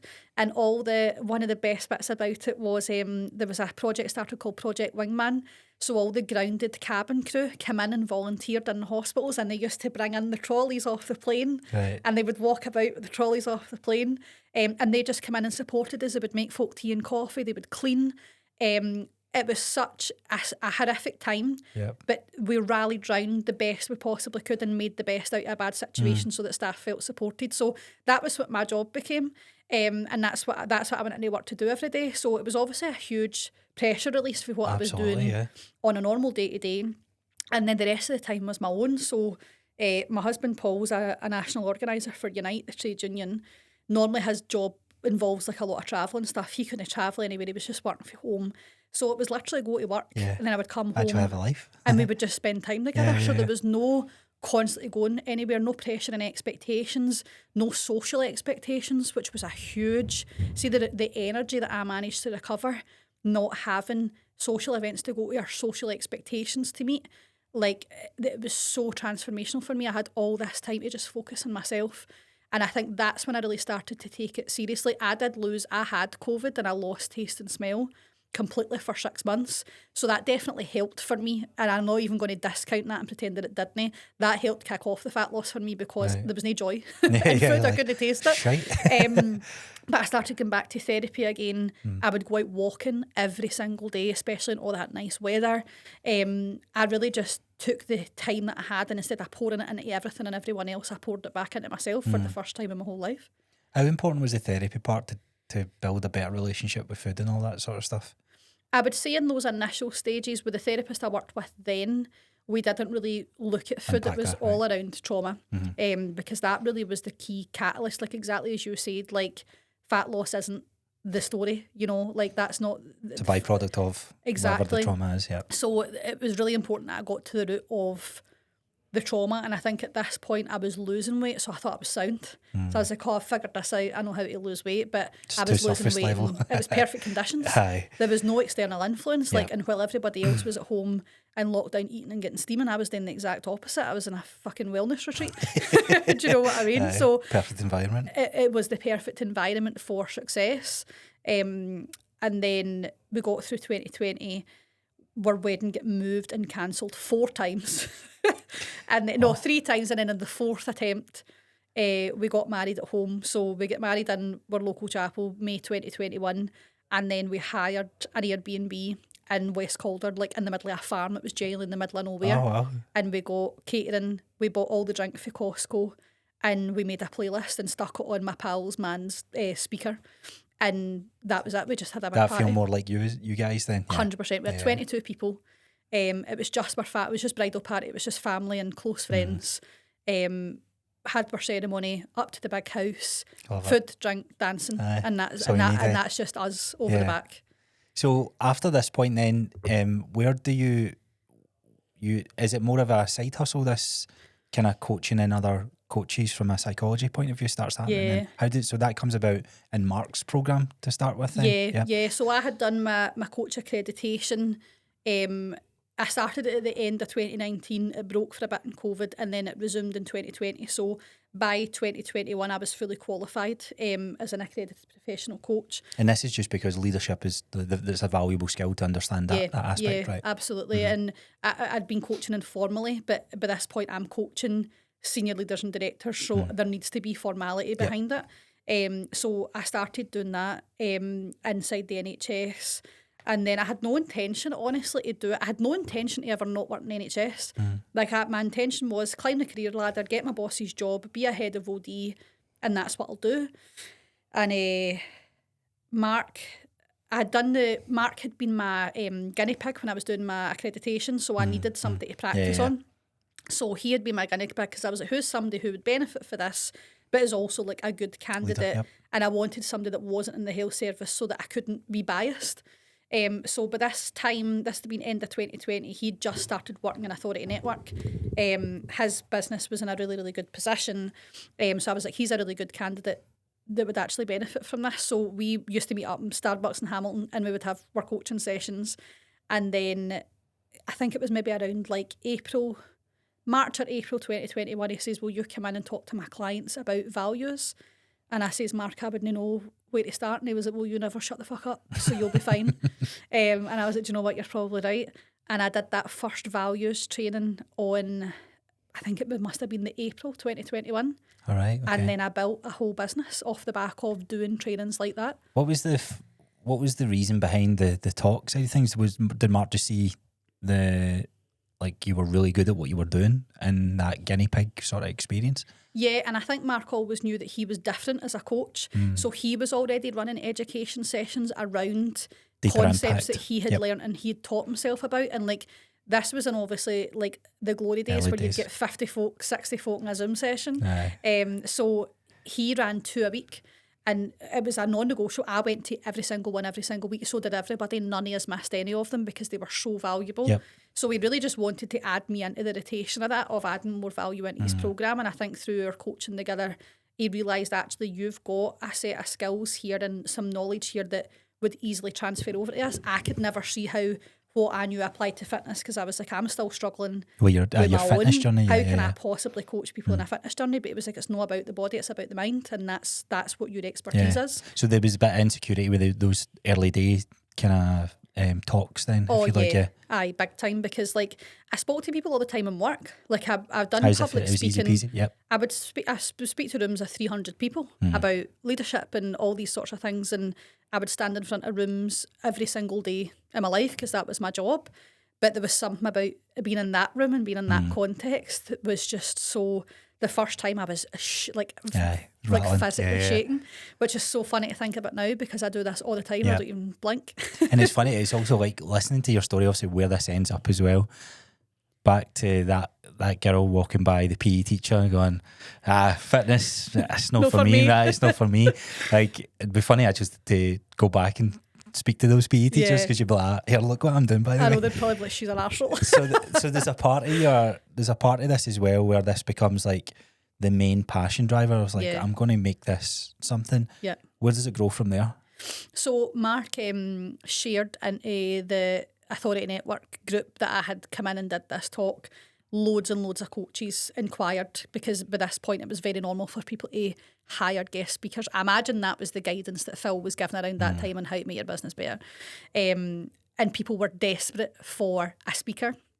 So, because if you ask anyone what's the scariest thing you'll ever do, public speaking is in the top 3 of things. So it's quite rare to find someone. So referrals easy then. Yeah, exactly. But it's something that comes so naturally to me. Like in the initial stages, it was hard, but I think when you're speaking about what you're passionate about, it's so easy, because you're just so rooted in your passion. And when it comes to you love it. general day-to-day things, conversation, I'm probably not great. See, when it's something I'm interested in, you can't shut me up.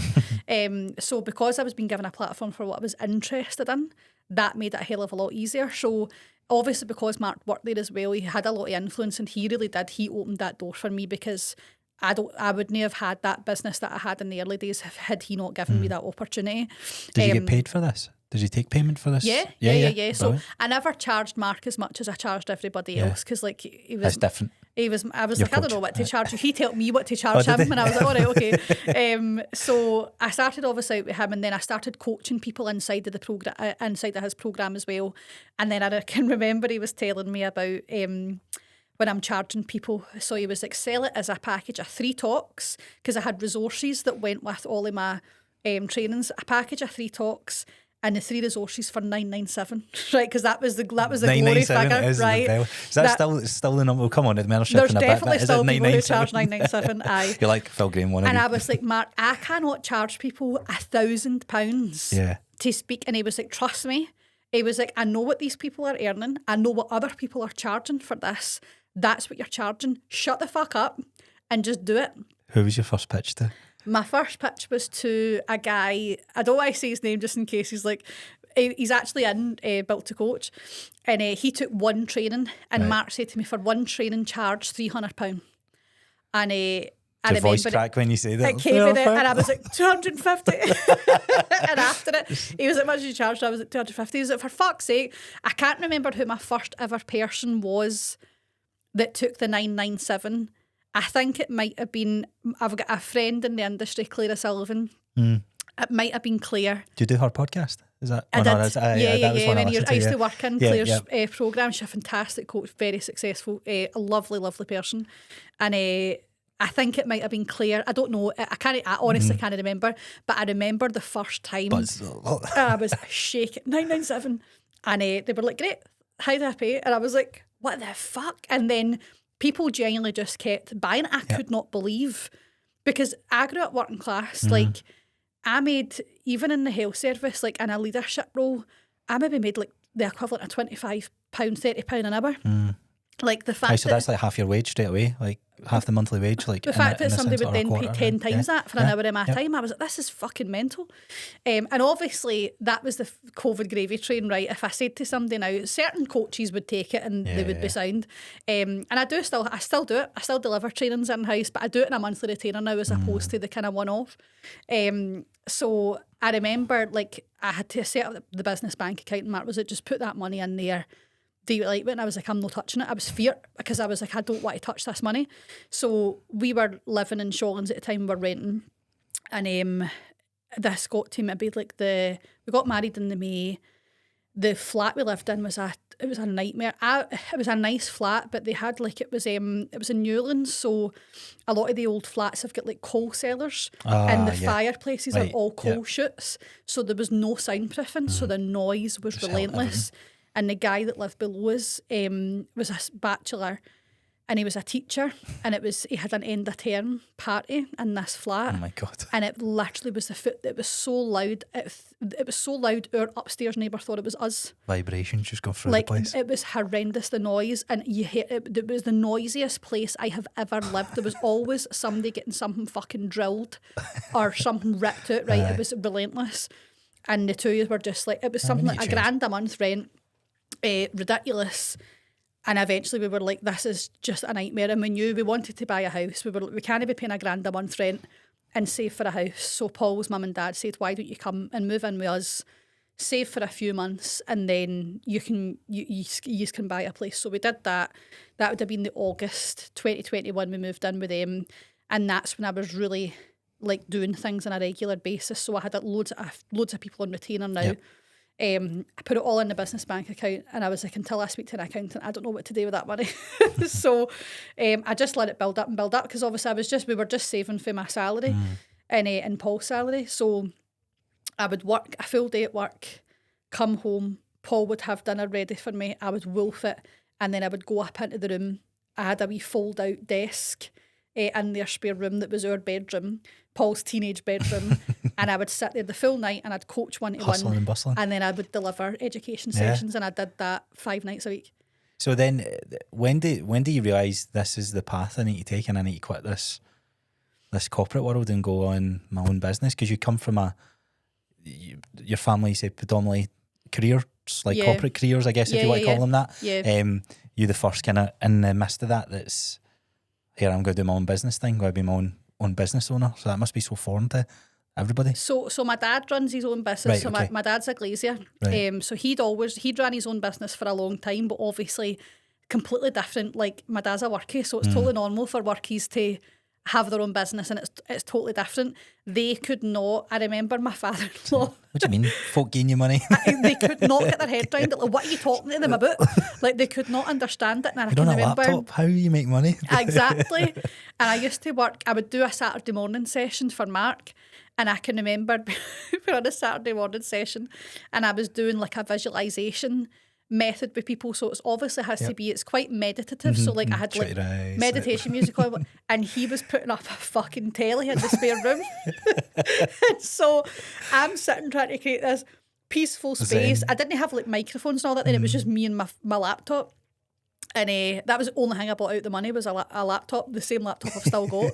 And he was fucking drilling into the walls, and I was like, oh my God. So I was like, I'm going to need to pause that out. And I was like, Brian, I'm on a call with people. And he was like, what? And I was like, they can hear you drilling. I was like, please, can you just wait for like 20 minutes? And he was like, right. And don't get me wrong, my in-laws are so supportive. Like, he wasn't in a bad mood or anything, but he was like, he couldn't understand. The brain just wasn't what functioning. are you doing on that laptop talking to folk that I can't drill? So, and I think even now, see if you were to ask any of my family, and I think some of my pals could tell you what my job is.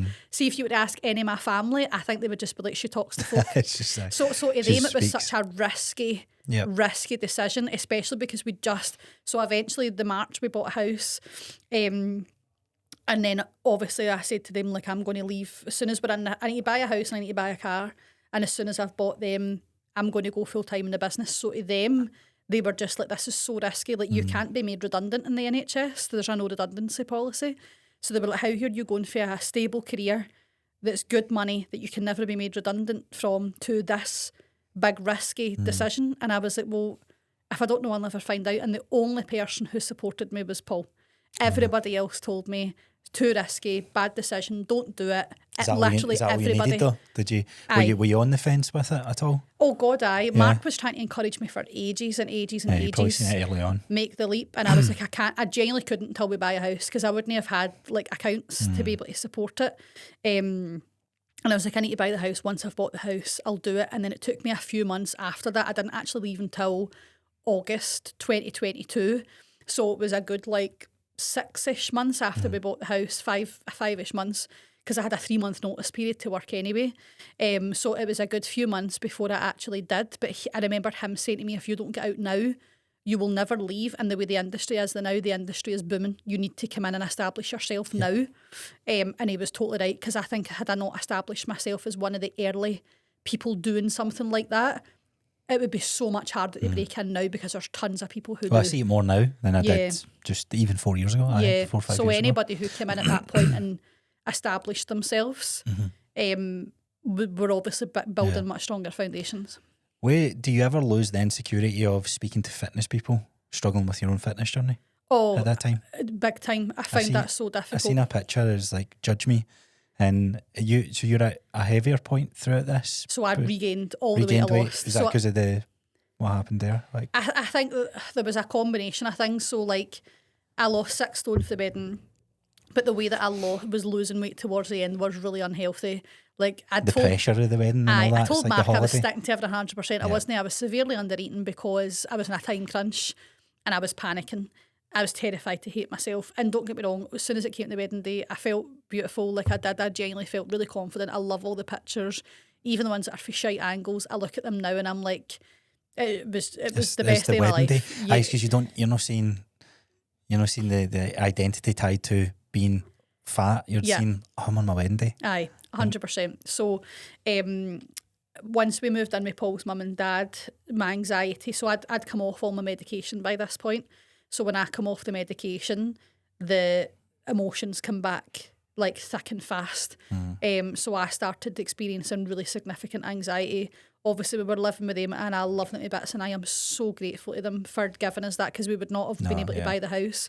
But obviously, living with your in-laws when you're 28 and we've lived together at this point for years, to then be back for Paul living in his childhood bedroom with his wife, it's hard. Do you know what I mean? And they were so good with us, don't get me wrong, they really were, and they're so respectful and understanding, but it's still tough not having your own space. I was working every hour that God sent, and I was riddled with anxiety, daily panic attacks. So obviously the weight just piled back on for me because food's the main source of comfort. So obviously when I was breaking into the fitness industry, I regained something like 4 odd stone of the 6 that I lost. So I was essentially really back where I started.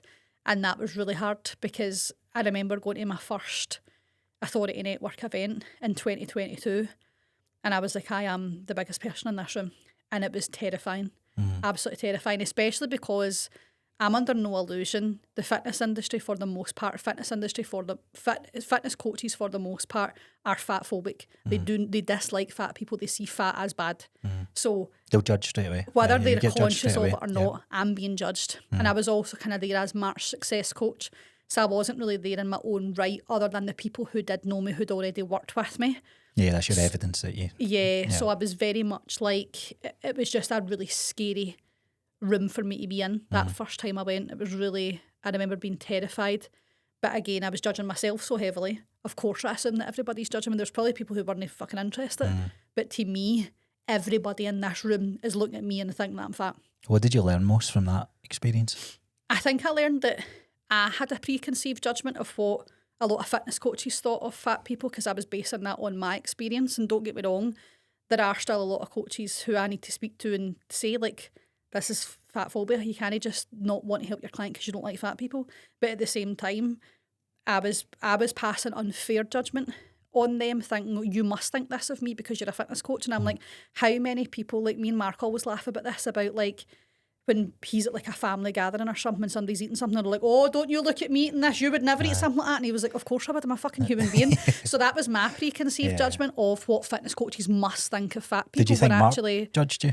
Never.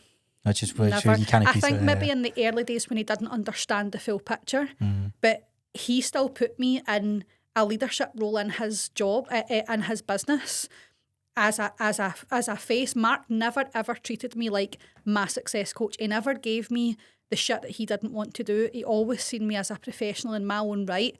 And anything I did in his business was my expertise and a contribution. It was always, you bring the skills that I don't have.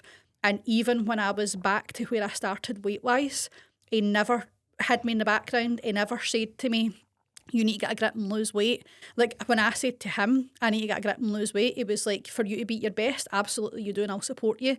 But he never ever, he could have quite easily said, you don't represent the brand anymore. And he never did. He never ever did. He always knew why it was happening. Aye. I think that's probably very important to both your guys' relationship as well then, that he sees Jen, not the body of Jen. Yeah. which is massive. And he always knew my potential, so did I. Do you know what I mean? He always knew. He was like, once you've got your shit sorted out, you'll be fine. But like, it was just, and I remember at one point in 2022, I kept starting failing. He was like, Jen, losing weight's not a priority for you now. Let it go. He was like, get the business set up, get out your job, get yourself stable, go to therapy. Because I'd started therapy again with Jean, who's my therapist still now, early 2022. And he actually turned around to me and said, stop trying to lose weight. It's just not the time. Yeah. Which, for a coach, do you know what I mean? You would think would never ever say that, but he just knew you've got bigger fish to fry, and I did. Yeah. Do you actually saying that, or hearing that, sorry, makes me think about, like, there's a lot of clients, I'd probably say maybe even 70% of them, where they're coming to me for weight loss, and that's obviously the direction that we need to go down, but typically it ends up being, here, this isn't about weight loss just now. Yeah. It needs to be about other things because life can be so busy. Yeah. But I think we tie the identity to, like, oh, you're with a personal trainer, it needs to just be about fat loss. Like, it's so disorientated, isn't it? It's crazy. So your journey from here, am I right in saying Mark is a part of Phil's network? Fast forwarding a little bit, how does this become you guys running your own, in a sense, a competitor to Phil? Or do you see that as you a competitor to Phil? I don't see us as a competitor to anybody. Like the thing is like, although I know technically you will have competitors in the industry, I'm always of the belief that there's more than enough to go around for everybody, and that people will always want to work with the people that they are most attracted to. So although there can be competitive business models, I think when you're coming to something authentically, you can't really compete with like person to person. Do you know what I mean? Like, Mark's not trying to compete with Phil. Like, nobody's trying. We're not trying to compete with anybody. We're just trying to be us. And I think that anybody who I know and respect in business is the exact same. Because I know for a fact Phil doesn't need to compete with anybody, right? So like, focus anybody I know, success. Yeah. Anybody I know who's established and successful is not thinking about competition, and they're not interested in what other people are doing. They're focused on what they're doing. So where will I take it from? Where are we up to? 2022. So you're speaking. You're doing more speaking engagements. Speaking engagements. You're part of Mark's team. Yep. So being a part of Mark's team, you're getting. I'm assuming you're getting paid from that in some form. Yeah. And then you're doing your own side hustle bit as well. Yeah, pretty much. So I'm doing one-to-one coaching. I'm doing the education, like the group education delivery. And I'm working inside the March programme in a kind of a more full-time capacity. So quitting your job then, handing that notice in, must have felt scary, exhilarating. It's brilliant. You feel like you had that eckie again? Brilliant. Aye, that was another eckie experience. So my job had changed really, really significantly. So post-COVID, there was a lot of pressure on the health board to justify jobs like mine. Yep. Because money was so tight. And we started doing something called Investors in People. Investors in People is really just a bullshit practice. I was interested in real change. So my whole thing was, we need to invest money back into the staff, put them through therapy, give them support with their health and well-being. People are traumatised. And some of the things that staff experience, I think I get really, really frustrated in lockdown with people who were breaking the rules. And I understand there were certain circumstances in which the rules had to be broken, and I totally get that. I know it impacted people in so many ways, but I can remember staff coming crying to me, a woman one night coming crying to me because she had to hold the phone while a wife said goodbye to her husband as he was dying. They'd been married for 60 years and she had to say goodbye over the phone because she couldn't come into the hospital and kiss her dying husband. And see, when I seen people then going to fucking parties, like, that really, really wound me up. I found it really difficult, and it was a bone of contention with me and a lot of people that I knew, because I could see people just not giving a shit while I knew that was happening. And don't get me wrong, it's not as if one was directly feeding into the other, right? And I get that on reflection now, but at the time, it just felt so intensified because I was watching these people go through these horrendous conditions. But it's all about perspective, and I think when you look back... But I think by that time, my opinion on what the job was and what the board needed, what the health board needed, was so wildly different to what we were being told to do. And I was told, like, suck it up, this is what you need to do now. So Investors in People is really just a corporate HR practice to say that your organisation is really good and you meet certain scoring criteria, but it's a badge. It doesn't actually address the real issues. And that was always what my work was founded on, was how do I make people's life at work easier by fixing the real problems that they're dealing with. I can't pay them more. I can't give them time off. I can't give them more staff. What can I change? What can I help to improve? So my job basically became that. And I remember passion saying and to my, purpose just disappeared then. literally, From that, no sense of contribution. It was just an admin process. And I remember saying to my boss, like, I can't do this anymore. And he was like, I've watched the light going out in your eyes. He was very fair. He was like, I've watched the light going out in your eyes for a long time. He was like, I can tell that you hate this. And I was like, I just don't have the nature where I can just suck it up and get on with it to get paid. I need to feel like I'm making a difference, or it's just mind numbing. So handed in my notice, was terrified but so excited. And I'll never forget my first like full day at work. I think it was the 5th of August. And I remember sitting at my desk in my spare room and I was like, what the fuck did I do? What am I doing? What am I doing here? And that was that. So built the business more from there. Hit my first 10k month and didn't even notice. Aye, so it's like financially, like things were flying, I would imagine. I was so busy. Like my business was like a patchwork quilt. I said yes to everybody and everything. Somebody once hired me to do 10 check-ins a week. I says, no bother. Like, honest to God, I would have done anything to build it up. And making money that I never thought in a million years I could ever possibly make. So continues to kind of build and grow the business from there, taking on a bigger role in Built for Life. And then in 2023, I started working with Joe Parrish and High Performance Coach. Yep. So I worked with Joe and the team for 6 months. You were as a client or working with? No, as a staff member. Yep. So I spoke at their event, and I think it was February 2023. Mark, again, any door I've walked through, Mark has opened for me.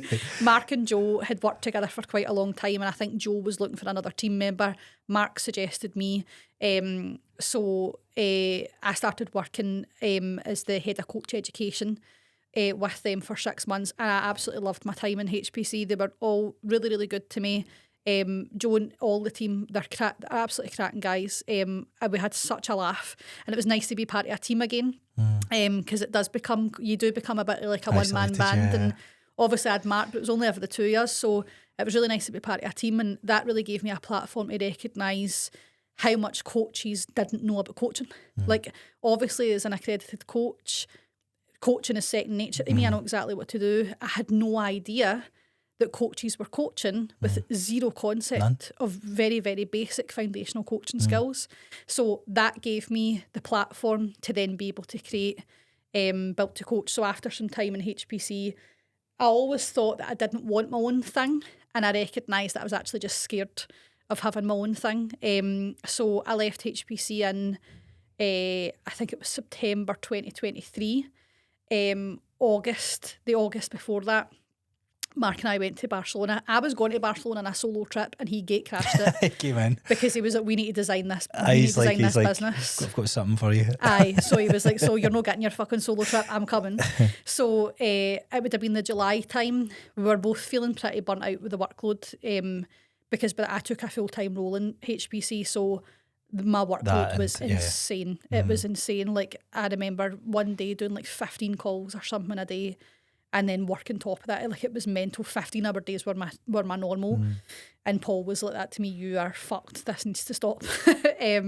So sometimes you need that for the first venture, though. It's like definitely. You need the evidence that I need, because the opposite is, if this works no here, I'm not going to have that safety net. 100%. And I think knowing how risky the decision was, I was like, this is risky. This might run out. Like, I hadn't even been doing it for a year at this point, like full time. So Mark and I remember it was like a Friday night or something. It was July time. 2 years were done in, because obviously he was dealing with full-time role in AN, running the business full-time. Like, our work days were seriously intense. We're both really burnt out. And we'd been speaking about this concept we first spoke about the concept of Built to Coach in 2022. And he had a few coaches inside the Built for Life, and I ran a condensed version of Built to Coach for them. It didn't really take off because they just weren't really the right candidates for it, but I had run it in-house for a couple other coaches who I worked with and their teams. So I had taken them and their coaches through it, and it evaluated really well. They really enjoyed it. So I already had something in the kind of pipeline, and it was always like a dream. But I think when I went to HPC, my thinking was I would do it there, and then my thinking just changed. It really just was like, why would I build this for somebody else in somebody else's business? I'd always worked in other people's businesses, and I was like, I need something that's my own. I was going to say, with those early indications or thoughts of they've already built the established business, why would I build something to be a competitor? And that's what it was a safety thing. Yeah. It was a safety thing. Like, I didn't even post on Instagram. I was like, I didn't market. All my business came through referrals. So I was like, I don't want to have to market. I don't want to do social media. I don't want to have to do the things that they need to do to run businesses. So I'll just work in their businesses. It's safer. But I was essentially just making myself an employee again, which is what I didn't want. So July, it was like a Friday night. Mark lives in Dubai, so him and his wife were at a beach club. And as you do on a Friday night in Dubai, and you're out your Mosses and Blantyre. I'm in Coatbridge cleaning my flares, and he voice noted me, and he was like, "Listen, I was just moaning to Joanne about how tired I'm, blah blah blah, and us doing our own thing, and she just says to me, why the fuck are you not doing this already? And I don't have an answer. Do you have an answer?" And I was like, no, I don't have an answer. And he was like, right, do you just want to do it then? And I was like, right, okay. And that was literally how Built to Coach was born. So we went to Barcelona, we designed it, full thing, from scratch, ground up, redesigned Built for Life as well at the same time to give us the infrastructure to then be able to have the time to deliver Built to Coach. And then I left HPC in the September. My income dropped aggressively because I'd let go of other bits of work when I joined HPC to make space for it. So my income was down to about a third, I think, of what I'd been earning before. Was shitting myself. Big time shitting myself. It was the lowest my business had ever earned.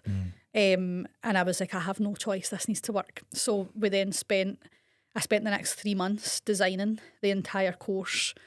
Big pens and big bits of paper literally is how the whole course was designed. Anybody who followed me on Instagram around that time will remember I used to just have bits of paper stuck to the wall. Like, have you ever seen that meme of Charlie Kelly for Always Sunny? That's what my spare room was like. Dexter with all the literally just that. shit everywhere.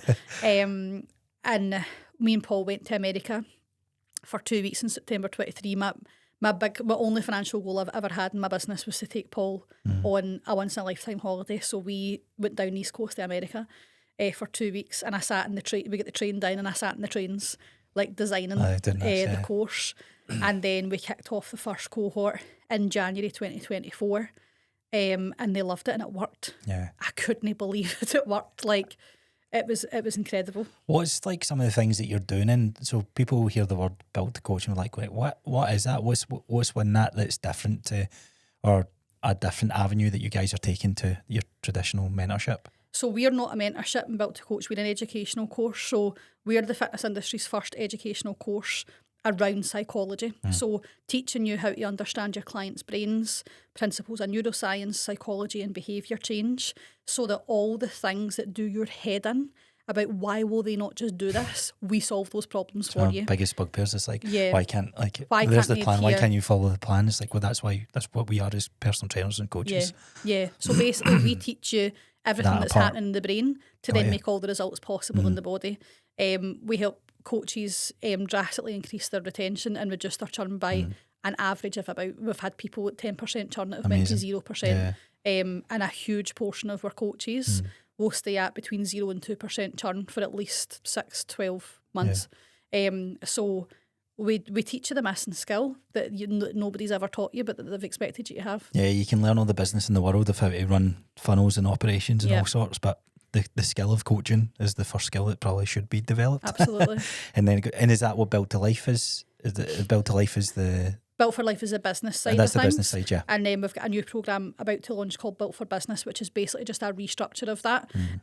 So we have combined both of them together because we recognised that what was happening was a lot of people were coming into Built to Coach and learning the skills, but they didn't have the business infrastructure for them to get like consistent client acquisition, lead flow. And then on the other hand, people were saying, I just need the business stuff. But actually their churn was horrendous because their coaching skill wasn't there.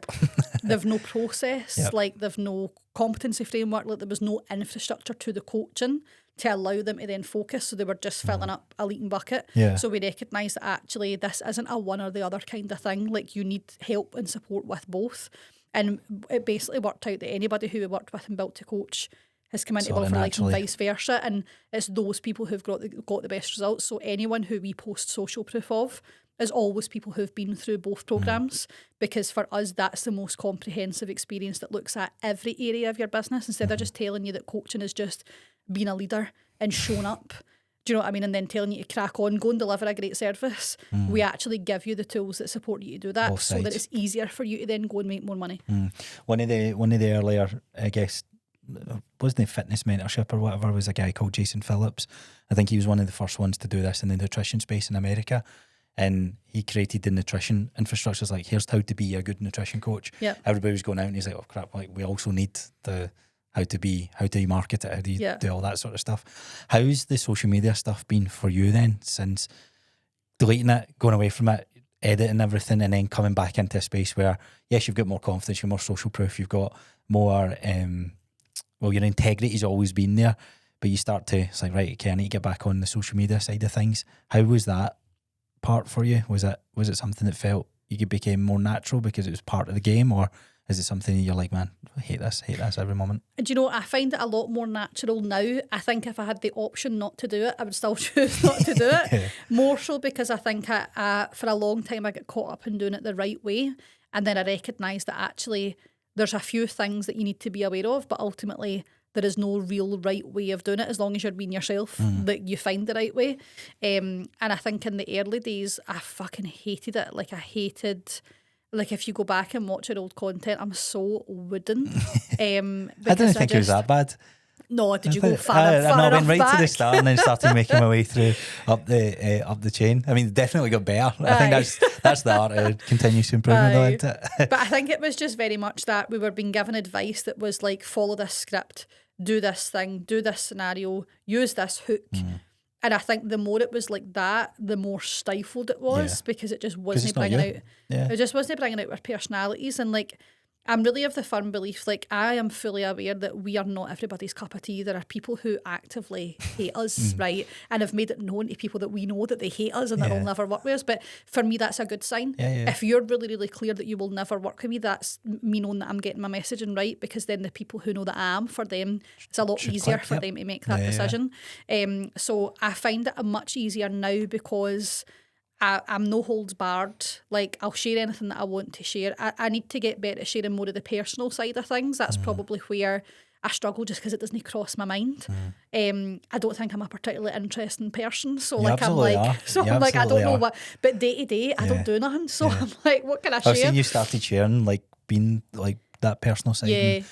How important is personal branding to coaches and that sort of stuff, and for what you're developing when you're seeing? So I hate the term personal brand, because I always feel like personal brand sounds like I'm trying to sell you something. It's like influencer. It used to mean something. Now it's like a bit of a tainted word. And anytime anybody's told me, it's the thing I always hear, you need to work on your personal brand. I don't want to work on getting better at displaying my personality to sell you something. And I think the more that I've rewritten the concept of personal brand for myself to be like, this isn't actually for me to sell people stuff. This is for me to show people more of who I actually am. Relatability, for people to be more seen. Whenever I share anything that's about my life, my story, I get tons of messages from people who say, same thing happened to me, thank you for sharing. We want to connect on a human basis, don't we? We're working at, well, what's the word I'm looking for? We thrive on that connection, the community side of things. So that for me feels a lot more meaningful and a lot more valuable. Like, obviously when you're running an online business, you have to sell it. You don't really have much of a choice, but like, nobody's going to join Built to Coach because they know I fucking love The Sims 2. Do you know what I mean? So I think it's like, for me, it's more, that's more a skill development for myself, as opposed to seeing that connected to me trying to establish a brand. But I've definitely noticed a huge change in how I approach it and how much I enjoy it and how fast it is. I can bang out 30 reels in an hour now, you know, as long as the videographer's there. I know that myself, because I'm not thinking about, will this upset anybody? Is anybody else anybody else more an expert in this than me? What if I say this the wrong way? I just say it and post it and hope for the best. Unapologetically. That's such a hard frame to get comfortable with, be comfortable with who you are. Because it's like that imposter syndrome. And it usually stems from social media, because it's one thing I've noticed, see, the less coaches I pay attention to what they're actually doing, the better coach I become. Yeah. And I'm like, that's actually messing with my mood. I need to just mute. And the hard thing is like playing the social media game. I feel I need to engage and like everybody because I want to support everyone. I see everyone do well. But then there's that internal battle yourself. It's like, fuck, I'm not as good as them under doing that. But you're always better just being yourself. Yeah. And the thing is, as somebody who coaches, I only coach coaches now, where the majority of my clients are coaches.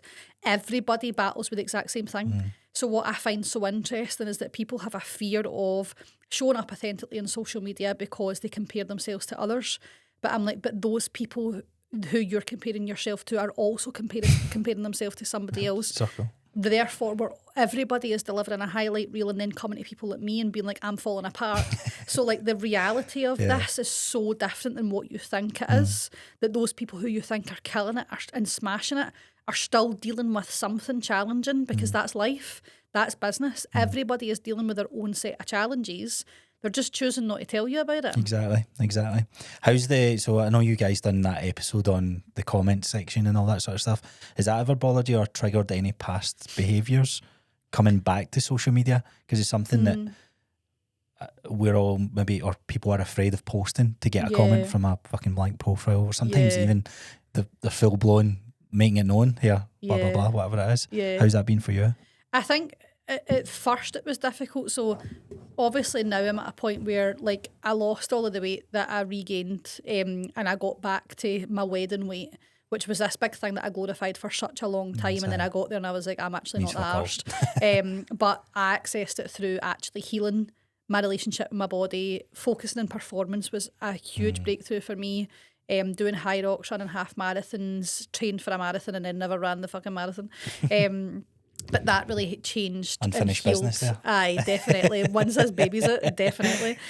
So that really healed a lot of things for me. Yeah. And then obviously the minute I hit my goal weight, I ended up pregnant. So to be fair, I've actually really not gained that much weight in pregnancy at all. It's the most at peace I've ever been with my body. You should never be about weight anyway. Yeah. I love the fact that you've pivoted to performance. Yeah. It's so important, I think. And I watch the same thing happen for so many people, especially women, where you've always seen your body as like an ornament and something that needs to look good.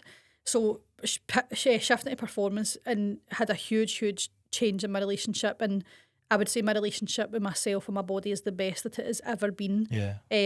Especially in pregnancy, because I'm just like, there's such a bigger purpose here that like I'm not going to stress out over the fact that my number one craving is a Big Mac. Do you know what I mean? Like, and see, even the thing is like I remember thinking before when I was pregnant, I'll gain hundreds of weight and I'll eat everything. Like, I don't want any of it. Like, I don't want to just eat shite for the sake of it. It just doesn't hold the same significance. And I've never felt freer with food or more connected to my body in my whole life. So that's brought me a lot of peace. I think the first couple of times I can remember the first reel that we posted, one of the first reels that we posted, somebody commented on, I was talking about the concept of coaches saying you don't want it enough, and I always say if I don't want it enough, why have I been trying my whole life to get it then? And somebody commented, you're not trying hard enough by the looks of it. And at this point I had lost something like 3 stone, but obviously they're seeing the snapshot, I'm seeing the work that's done. And like it was my husband takes personal offence. I would imagine. He goes fucking instinctual ballistic thing within us as men, like that testosterone. Like, so he hunts them who down. the fuck is this? He hunts them down. So he finds their details. He found out. I mean, this wee boy was in school, right? Which is so ridiculous. And he was like, I'm going to that wee fucker school. And I was like, no, you're consequences not to actions. threatening a child. He found his full name, his family, his address, his school, right? So don't ever fuck with my husband because he will clearly hunt you down. I back him 100%. We've got an ad running for the studio and Jill's on it and creepy old men and all that. And I'm DMing him. Like, listen, pal, who the fuck are you? Say to my face. Do you know who I am? He's like a scheme Liam Neeson. That's exactly what it is. That's like so he takes fucking personal offence to it, but then I think in those initial stages I found it hurtful, but then see now, I honestly and I genuinely mean that I don't care. Because I think now I've formed such a strong opinion of myself that has been formed over years of feedback from people who are in my life who are great and tell me how good I am in my career. Like, to hear from people all the time, I do get a bit embarrassed and sometimes struggle to be connected to it But people tell me on a regular basis, like, you've changed my life. This has been the best thing that I've ever done. This is the best money that I've ever spent. And that over time does build a really strong sense of self. Do you know what I mean? And I think being more connected to the people who see me for who I am, who value me for my brain and my knowledge and my character, that's been built so strongly now, and especially through the work I've done in therapy. I've built such a strong sense of self that when people make comments like that now, it just doesn't connect, because I'm like, you have no fucking idea how class I'm. So it just doesn't connect at all now. Whereas before, because I believed that about myself, then it would hit, because I was like, oh yeah, you're right, I'm not trying hard enough. Whereas now I'm like, you're 16. Yeah. Go and get a life. Aye. And it's usually that. It's usually experience. You're living with mum and dad, everyone's cooked for you. Like there's different scenarios and circumstances for everyone. Absolutely. But that's quite interesting, because that probably ties into the coaching aspect of helping coaches deliver results for their clients that's beyond probably the skills and has a bigger impact. Yeah, absolutely. I like that. Absolutely. The coaching, what you are doing now, where's it going? Like, what's happening over the next year? Have you got like a long-term vision of what you would like it to be? Like, what's that? Our long-term vision is that we are a one-stop shop for any coach, business owner inside of the health and fitness industry. So we fully expect to be a complete powerhouse where you come and work with us and you get everything that you need from the ground up in terms of your business infrastructure and systems, leadership and team development, and coach education. That's really how we see ourselves working. We're currently in the process of, like I said, restructuring both businesses and how they work. So we used to run a cohort model for Built to Coach. We're now going to become evergreen. What was the reason for that? Because people asked us to. Oh, really? Right. People asked us to. Instead of waiting for the next intake. Yeah, they didn't want to wait. They wanted to start now, and there was a lot of people who were inquiring, who were interested. That they were like, I can't wait. 3 months to your next cohort. Also for us as well, like, we found as well that for a lot of people, having to complete within a certain period of time was putting them under a lot of pressure, because people learn at different stages. Shit happens, so the course is 6 months. You can complete it in 6 months, but for some people they needed longer. And if we redesigned it to make it longer for everybody, a 9-month, 12-month course is a huge commitment. So we recognise that the cohort, the evergreen model just gives everybody else a wee bit more flexibility, where they can approach it at their pace, they can join any time. And we recognise that the cohort model was just putting people under more pressure than it was actually being beneficial.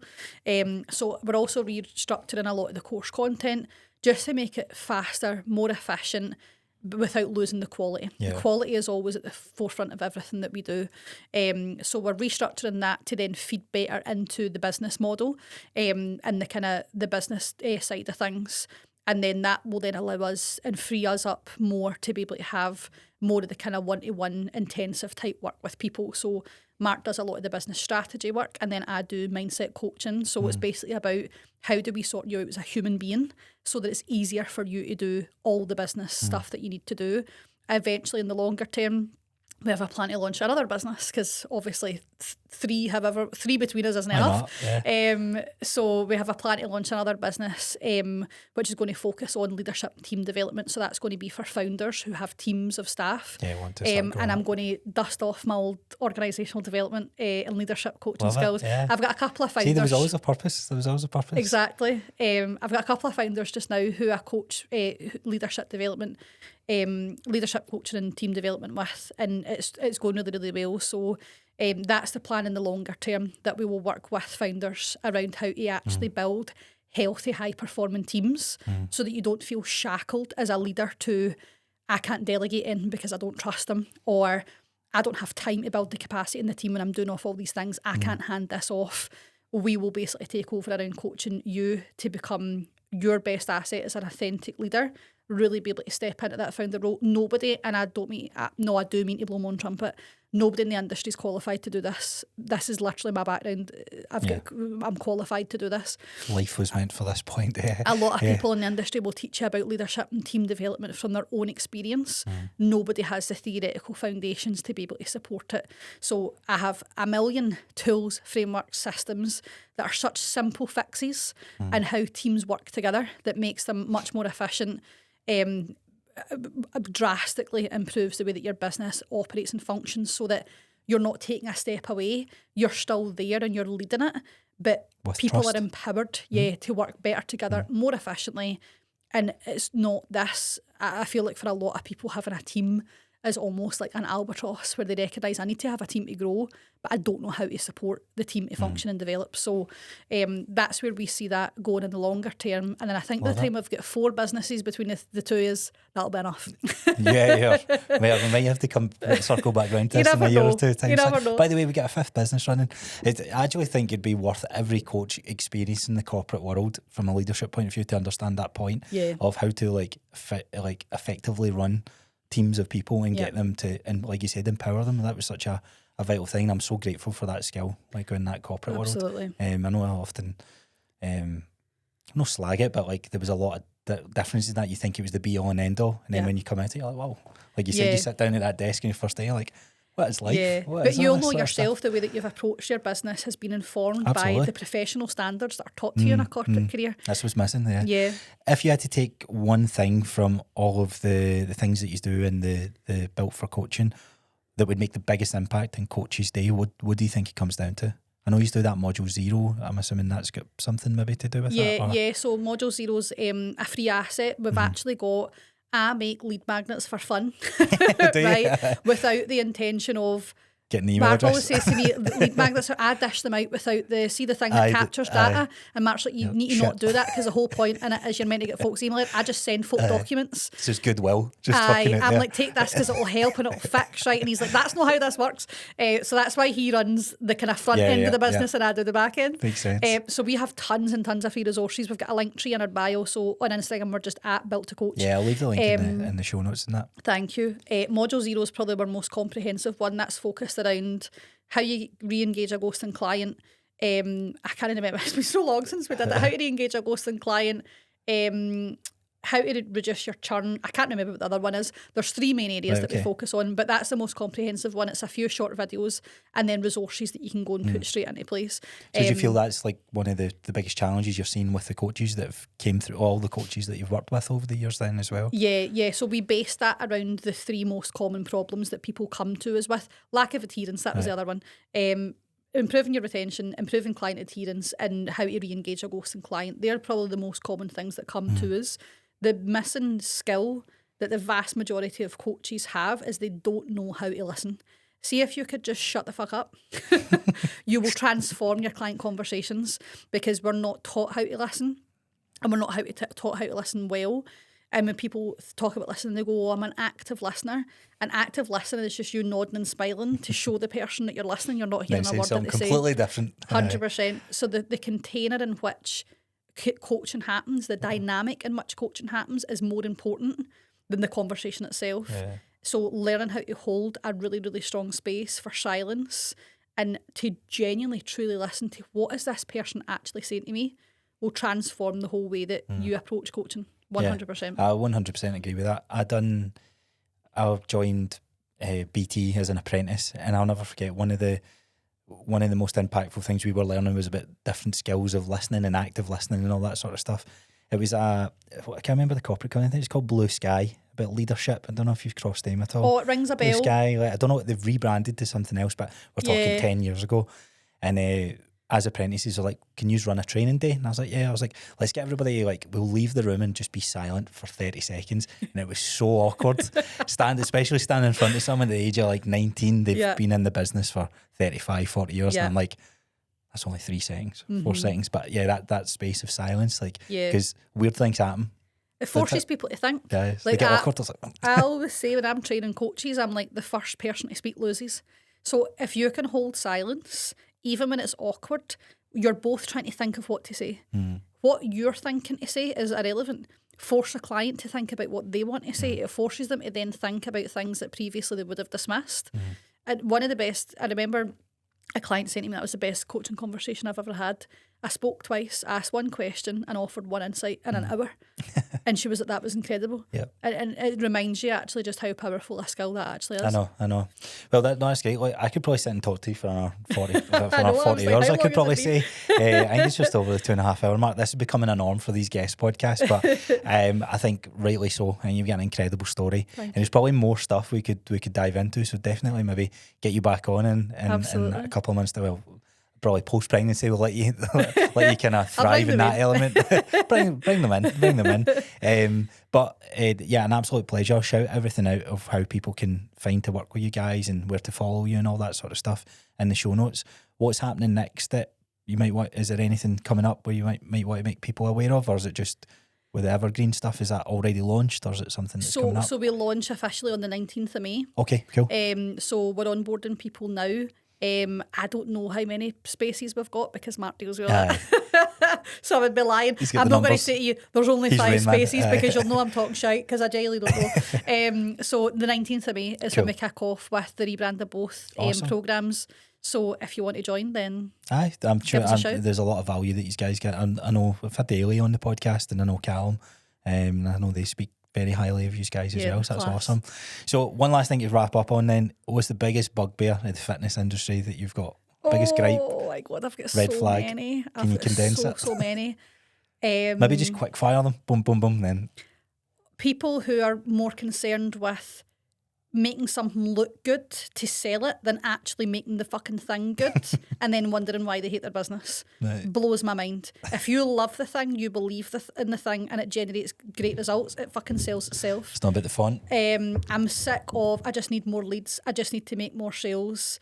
And then all your clients turn and you go, oh my God, my clients are turning and I don't know why. Will you spend all your time focusing on leads and sales and no time coaching? Delivery. I just need to clear my comms. I need to go in and clear client comms. Fucking winds me up. You're having coaching conversations. They're people. Can you imagine they knew that you said that? Imagine putting that in a story. I just need to clear comms. Like, I need to get fucking rid of you as if they're not going to reply. You'll never clear comms when that's where your coaching takes place. I'm getting sick of people who don't give a shit about being a coach, selling coaching. That's really my main bugbear. You need to actually enjoy this. You need to actually like the people that you work with, and you need to actually want to make a difference. Otherwise, you're fucked. Nah, I like that. It's a powerful point to finish on. I think coaching seems like, the freedom of life and all that sort of stuff. It's like, nah, it's beyond that. Yeah, it's beyond if this that. isn't your you need passion, an impact. Yeah, impact. Big time. Well, thank you very much. Thank you for having me.